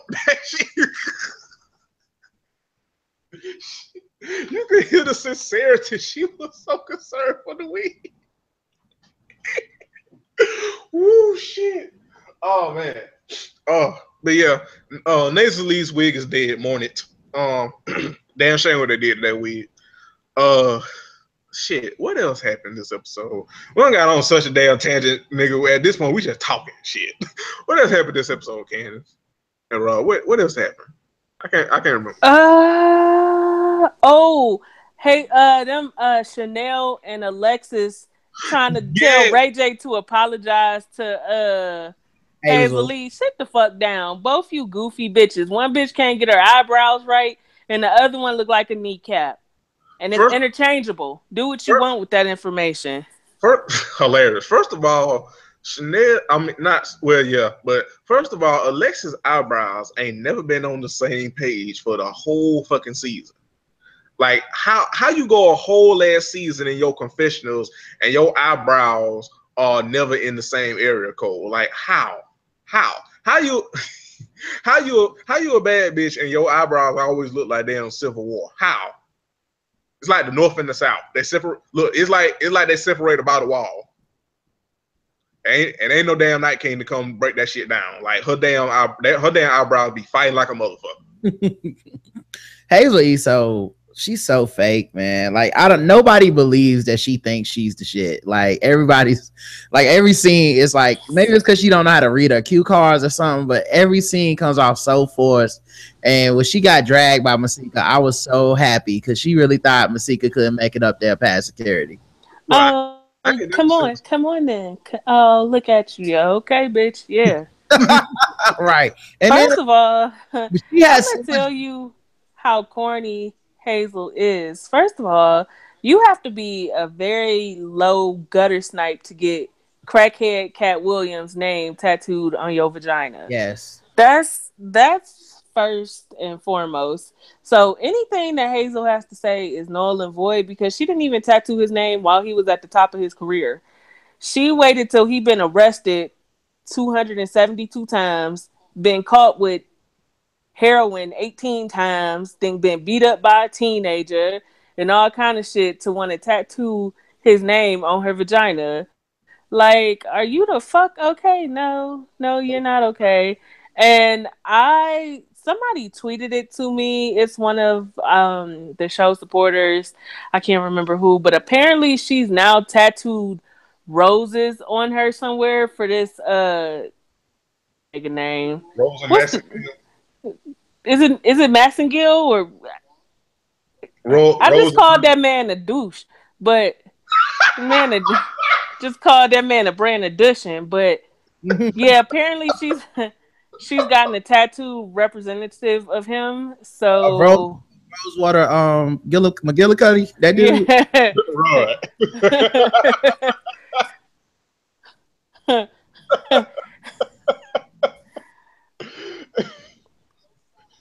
Like, I really don't know his name. I just been called, like, when I watched the show, I just always called a nigga, like, he remind me of, like, a little roach. Like, he just follow her around like she got food in her pocket. Rose and Valencia Flowers. Yeah, I don't know what that nigga name, but yeah, she apparently got some roses tattooed on her to represent him. And so, like, that's the type of woman Hazel is. And you do with that information what you like. But I don't trust no woman who got to get some type of tattoo for every nigga she done been with. So, yeah, that's the type of bitch that's going to tattoo all her kids' name on her one day. Like a scroll. Yeah. Send the Raven. Yeah. I think her and Rose, Blanche, Dorothy, Sophia, that'll be a new relationship by next year. Yeah, but no, right? You're right. Like everything that she says on the show is like contrived and like forced and like, notice me, please pay attention to me. I am somebody. Look, I can prove it. Look, and she She's been insulted about her body so much at this point that like her go-to insult is just to tell people their bodies is messed up. But it rings so hollow because you know she insecure about her body. So like she be like, bitch, that's why your work don't even. And the people like, are you serious right now? Are you really talking about my? No, come on now. Right. It's like going at Mimi's titties at this point. No, it's like Mimi talking about somebody else's titties. Like, bitch, the audacity. Yeah. Like, you have no concept of what the fuck you look like. So I really don't want to be that one to do this, but it seems like I'm gonna have to. Why Lyrica just want to be a writer and call it a day? Going on a 6-week tour, so I feel like you just need to I think you just guys need to give her the 6 weeks because she's probably gonna blow up after this. Well, you mean she gonna blow up that wig? Cause that's about the only damn thing she gonna... Listen, guys, she had a twin sister die. Okay, so I feel like why? Listen, you. Hey, stop this, okay? Because the way you said it, you like I'm not laughing at the fact that her twin sister died, but it's just the way that you said it, and I'm just like, okay. So her album is actually out. I'm actually in Apple Music, and it's 15 songs, 48 minutes. She got a feature with Chris Brown. That's not saying much. So A1 is moving and shaking, I guess. He can get that done. Good for him. Mm-hmm. She got a song on here with Ty Dolla $ign. Okay. Mm-hmm. Okay. What's the name of the album? Adia after her twin sister. So she did come out with it. Oh, I thought it was for the show. You never know with this show. No, you're right. You do never know. But she has some other music on here. Okay. Like I know she has she got like an EP called King Me Too, another EP called Hello, another one called Nasha Pearl. Sound like oh no, this one an album. Well, it's called Nasha Pearl. Yeah, let's see. Is this just a song? She got some shit so she put out 2 projects in 2017, and I ain't listened to none of them. Wow. Damn. That last one sounds like a line of black soap. It sounds like a cocaine that you don't want to try. Yep. Come get you a hit of this Nasha Pearl. No, thank you, bitch. But so for next week, I am going to try to listen to the album, but Division put out a new album and I'd rather listen to that, but I'm gonna give it a fair shake. It's not like her and A1 can't write and produce, so yeah. She got a song on this album called Macaulay Culkin. I don't know if I'm gonna be able to do this, guys. What? I don't wait. Hold on. Yeah, I don't know. Maybe it mean Home Alone. Maybe that's like the listen, guys, I don't know if I'm gonna be able to do this. I'm sorry to all our listeners. I'm sorry I just lied to you. I'm probably not gonna listen to this album. I appreciate your sincerity. That's what we need more of in the world. Like I at first I considered it, then I looked at the track list and I was like, I don't know, I'm not gonna be able to do this. She got another song on here called Smart Water. Wait. Hold on. Nigga, these tracks sound like Herb Life. What is going on here? A shake for breakfast, a shake for lunch. Like, I don't know. What is happening? What are we doing, Lyra? What are we doing? I don't know. That's a lot. She took the thrill away for me, guys. I'm not gonna be able to do it. I'm sorry. I can't even. I don't. So, am I the only one that noticed how awkwardly she was standing at her own release party, looking like a fucking idiot? Yeah, it's like she was nervous that people were gonna listen to her music. I was like, okay. All right, cool. Yo, but going back, yo, which can't so how Nope. Whatever you about to say, that's the answer. so I want to know Mm-mm. how Alexis Sky can go from 1 week getting ready to fight Chanel over a nigga that she broke up with to going to be best buddies with Chanel in the span of a whole week. That's easy. They both need some way to stay on the show. That was an easy one right there because that plot line was boring as hell. Masika won't fight Alexis. So now the only thing she got left is to make something out of that Lucci dude or whatever his name is, and try to make it because both of them are desperate for a storyline. I wouldn't be shocked if they try to do some like, and now we're dating or we gonna do that threesome or something like that because they need to be on the show bad and they are boring as fuck. Yeah. Hey, so speaking of, hey, shout out to Moniece for serving fucking Alyssa Sky papers. Mwah, theater. I loved it. I did like that. I was pleased. That's how you bring back crazy Moniece. Yes, mwah. Because only Moniece would think of some shit like that.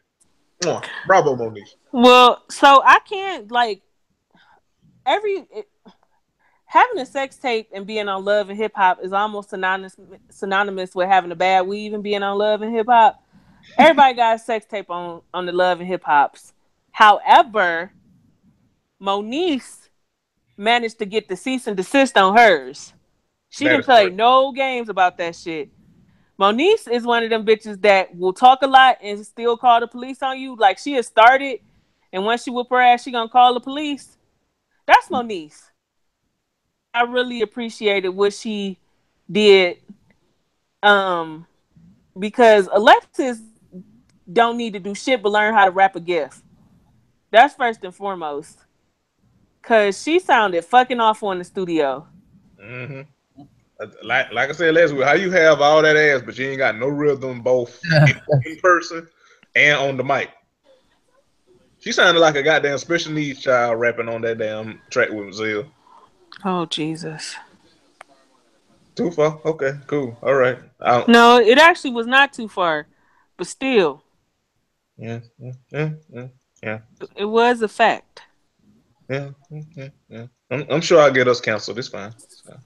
But yeah, she like at this point, I just want them to leave us alone, but they do need storylines because of course Lucci looked like an old white girl's evolving, but I do want a threesome with a black girl and a white girl ass nigga. He do look like the type of nigga that'll be on some shit like that.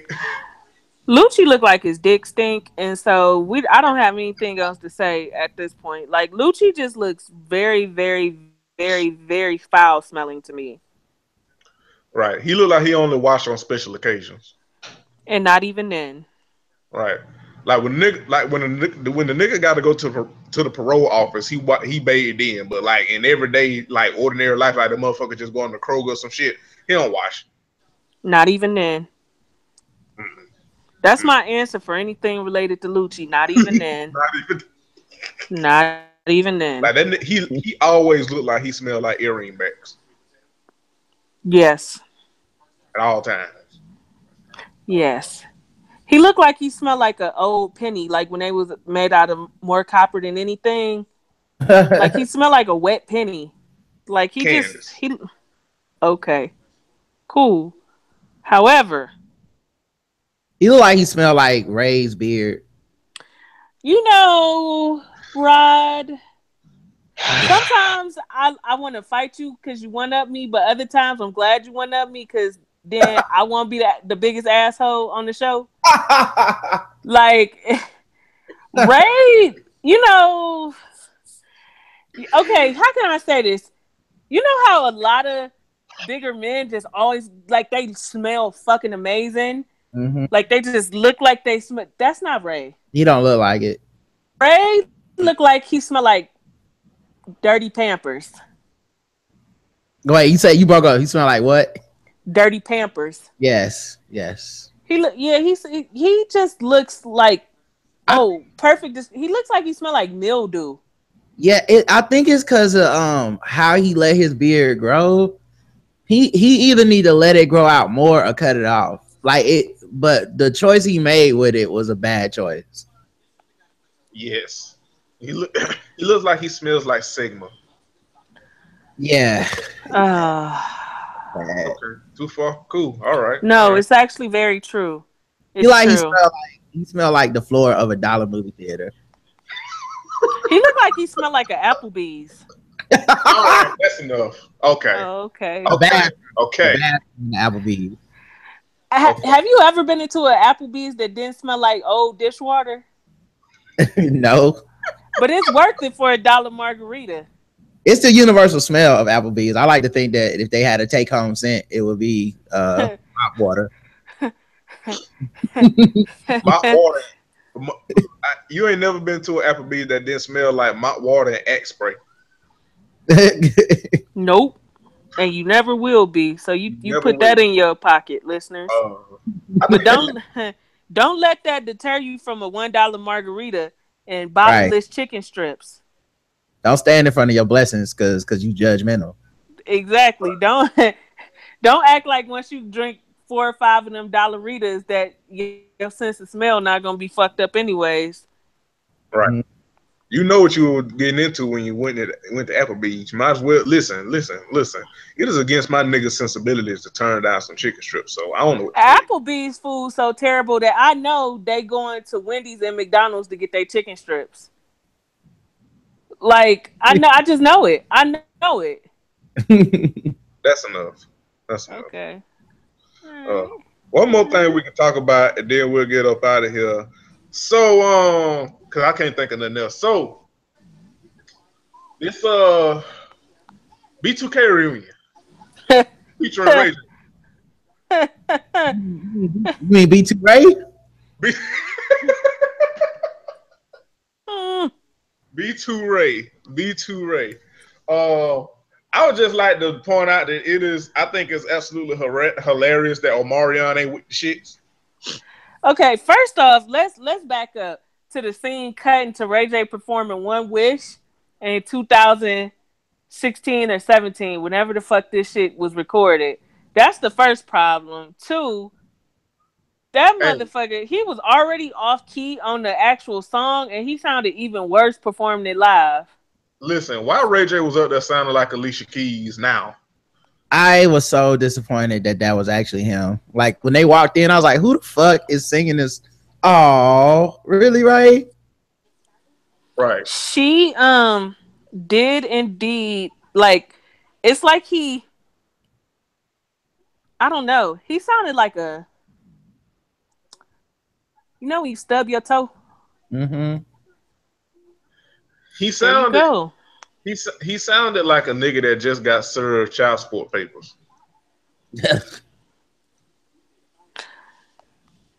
Okay, we're gonna go silent on me. Okay, too far. All right, cool.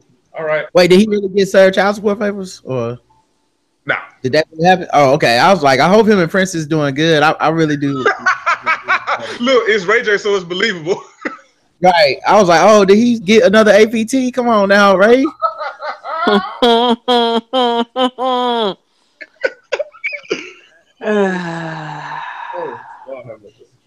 yeah,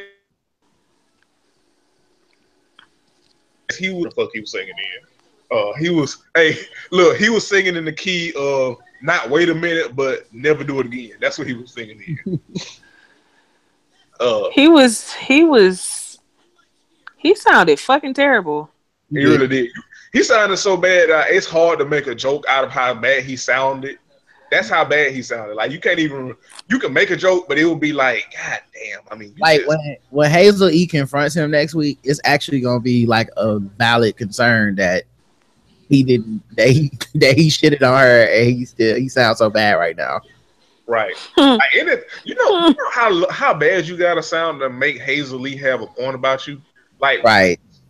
What? How low have you stooped in life where Hazel Lee has a point about you? What are you doing? or as Masika called her, Nostradamus. Now, listen, Hey, listen, listen. look. That was was so- the highlight of my. That was a good. Like I was thoroughly impressed Mm-hmm. with that one, Yes. and she was so smug about it. Like, oh, come here, Nostradamus. I was like, oh, bitch.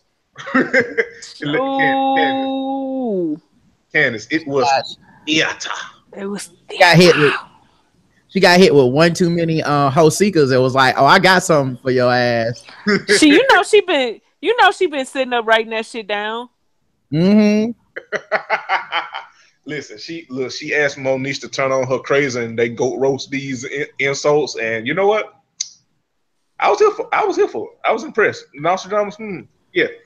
Bravo, Masika. Bravo. I was thoroughly impressed. But so can we be honest for a second about B2K? Mm-hmm. No, for the most part, most of their fans was there for Omarion and J Bug. Mm-hmm. Like, Correct. we have to stop acting like Omarion is so easily replaceable from that goddamn group. And they're not.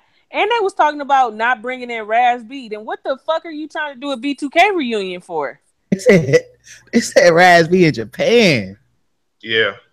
He ain't never coming back. Right. I also wondered why after all those sexual molestation allegations against Chris Stokes, like, I wonder what the haps is on them even having a reunion, if they can even obtain the rights to get back to a group and make money, because they ended so abruptly that, like, ain't no telling, like, what's going on legal wise with that group either. Mm-hmm. Yeah. And then you also got to wonder, like, what's the relationship that Raz has with, the groups? Because I think, as a matter of fact, with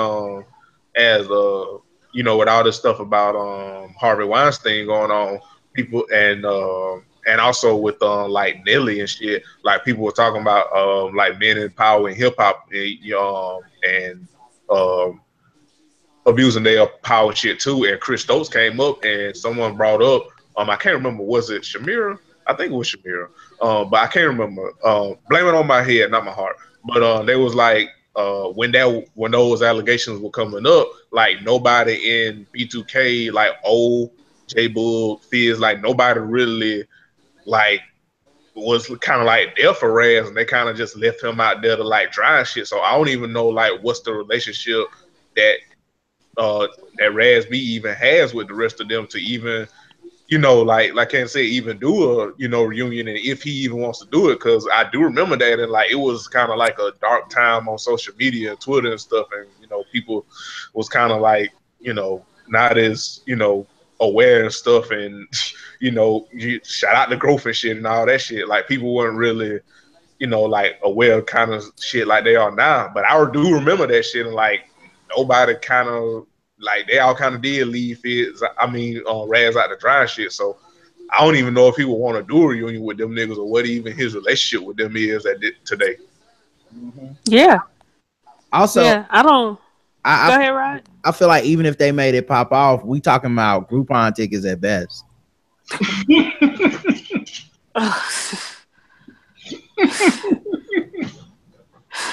I almost spit out my damn wine. Hey. C-Rod, this is why we have to have you back on more often, because you and Curtis, the level of shit y'all niggas can come up with, sometimes I really want to wonder what's wrong with y'all. Like, I appreciate the level of genius, but I really be wanting to know what is wrong with y'all. Like, what is actually wrong with you? I'm being honest, dog. That ain't the point.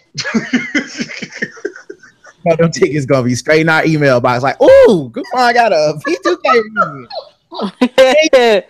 Hey, you get to see niggas gonna be on the timeline like, oh, I see them B2K tickets on Groupon.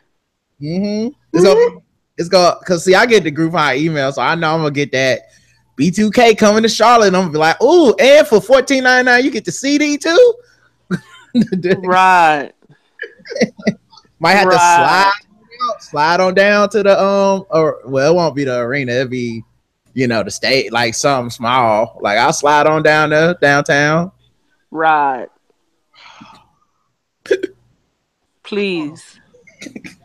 I mean, in fairness, he didn't lie. In fairness, he did not lie. But hey, B2 Ray coming to town. Y'all not gonna go. Y'all wouldn't get B2 Ray for 2 tickets for $25. I ain't gonna lie, I would. Come on. Ray J gonna be out there performing his hits first. Yeah. He gonna perform Wait a Minute and One Wish for a total of 6 minutes. Yeah. Hold up. Are we gonna sleep on? Are we sleeping on I Hit It First? Right. That's the opener, dog. Hey, even that, look, I was finna say they could resurrect the corpse of Young Bird for Sexy Can I. That's about all I can remember from that nigga. Oh my god.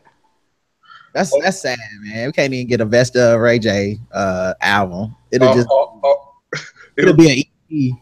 Right, an EP of like 4 songs. his Vesta album have 5 songs on it.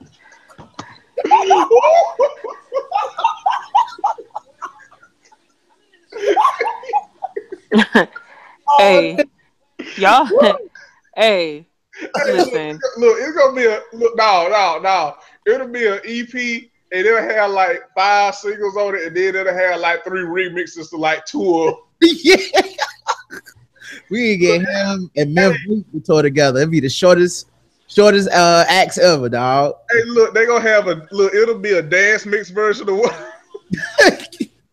it'll be. Hey, look, your friend's gonna be at the crib like, hey man, I thought you went out to the Ray J concert. Oh, I did, man. It was 15 minutes. Track wasn't even that bad. I got in and out. It was cool. Yeah. What is wrong with y'all? Why are y'all like this? Please tell me. Hey, why? Look, one of the songs gonna be a mash mix of like one of his songs in a B2K song. He gonna, hey, what if he asks Brandy to drive him to the show? He ain't gonna never make it. Oh no. Hey, he gonna have to do his songs, but he gonna have to also do some of Omarion songs. Hey, can you imagine Ray J singing off key? Can you imagine Ray J singing Icebox? No. Dog, can you imagine him singing Icebox and also trying to do the choreography and that motherfucker throw out a hip? Nigga. Oh, man, it's impossible. Nigga. No, just imagine that nigga having to fill in for Omarion, that motherfucker trying to dance to Touch. Nigga. No way. It's impossible, dog. Ray J can never dance. That was never his thing. But his ego, he'll try to do the shit though. Mm-hmm. Music not his thing. That's a valid point. No, I could just like he has really lived off of being Brandy's brother his whole life. He really has. And that sex tape. Yeah, that too. Yeah. He really has. Oh my god. Kim Kardashian cannot fuck. Nope. Terrible. Yeah. At least not in that tape, man. I don't, I guess that's got to be difficult, man. Your whole life you judge from that one tape. Like, what if that was a bad day? You know what I'm saying? Like, like you can't have no off day on your sex tape once it go public because your ass is done. The whole world thinks she can't fuck. I don't know if she can't. But the entire motherfucking world be looking at her like, you got whack pussy. That is fucking hilarious. Like that was an off day. Look, that was a day she went half speed, then fuck around. Like, hey, she went half speed on the sex tape, then get with Kanye. Where she go like fucking Von Miller on that nigga? Right. You know what? That's probably what the secret is. She probably been fucking the hell out of niggas for the rest of her life to be like, it's not like the tape. Like do everything. Hey guys, I don't just lay there. I don't know, man. I've seen that tape. Hey, she got something to prove. That's why she got with Ye, because she knew. She knew. And it's funny because I wonder, like when I first heard they was together, the wild part was like he went from Rose to Kim, and we know Amber Rose freaky because she be taking pussy pictures, spread eagle, and like dope ass shoes. So you know Amber Rose the type to reach back and put her own thumb in her butt, and Right. then you flash back to that video of Kim just laying there like Right. like what? Right. Like how does this even fucking work? Like wow. Ooh, shit. Yeah. Okay. I don't know the rules on that. No, oh my fucking God, Rod. Now that you don't put it in my head, nigga, what if that nigga on his EP, what if Ray J do a fucking dubstep remix of I Hit It? Nigga. Fuck, I can't unsee the shit now. The Ray EP. Oh, I just want to see them yelling at the audience when they don't be liking them songs, because that's what's gonna happen. Come on, y'all, put y'all hands together. Which is like seeing how terrible he sounded performing his own song. Like, doesn't it show you just how fucking goofy Bridget Kelly is to think this nigga could reshape her career? It has to be for the show. It's just I can't believe she's that stupid, man. I know you said she's smart off the air, but like, what happens when the camera turned on? How did she get that stupid?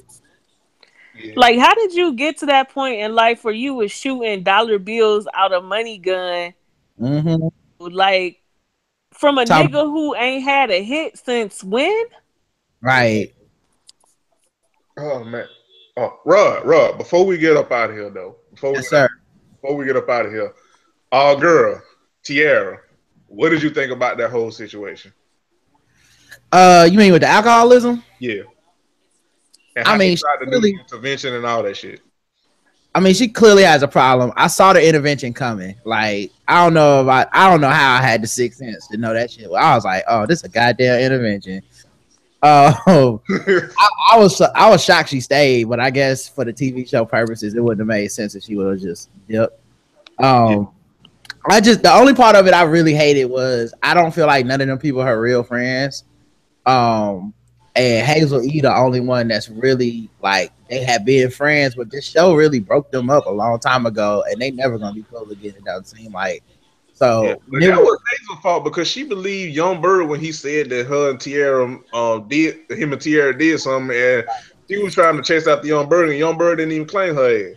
Right, and I think what bothers me is that they involved Cisco and Moniece in it, and I was like, they not even her real friends, and they fighting over who was closer to her. But I think wasn't her mama there too or something? Like, I think no, her mom wasn't there. She wanted it. Yeah, that's what it was. Yeah, I think if her mom would have been there, I would have been more cool with it. Because I guess it's just I hate when they play like that on shows like this. You know what I mean? Like, that's a very serious issue. She clearly does have alcohol problems, and then they play it for the show, and I'm like, yeah, I don't even think this is real. Like, so I think that's how I felt about it. Just like sometimes they just delve into certain shit. Like anytime they talk about Waka Flocka's brother dying and shit, I just be like, fast forward through this because they not gonna take it serious on the show like this. Yeah, I was annoyed when goddamn Nia and Fizz was there. Like, who the fuck is y'all? Yeah, like they just do this thing where it's like, it's almost like they just said, well, who's free today? Can you come by and do this? Like they don't even hang out. Y'all don't even get on scenes together. Why does this make sense? Nia ain't been back since then. Yeah. And that's why when Jeremy, when you was talking about them talking to Cisco, I was like, that shit don't make sense to me because Tierra don't fuck with Nia like that. Like, right. And Moniece involving people she don't fuck with in something as private as an addiction, like it wasn't really no love and friendship in that. It was a chance to look like a savior because you've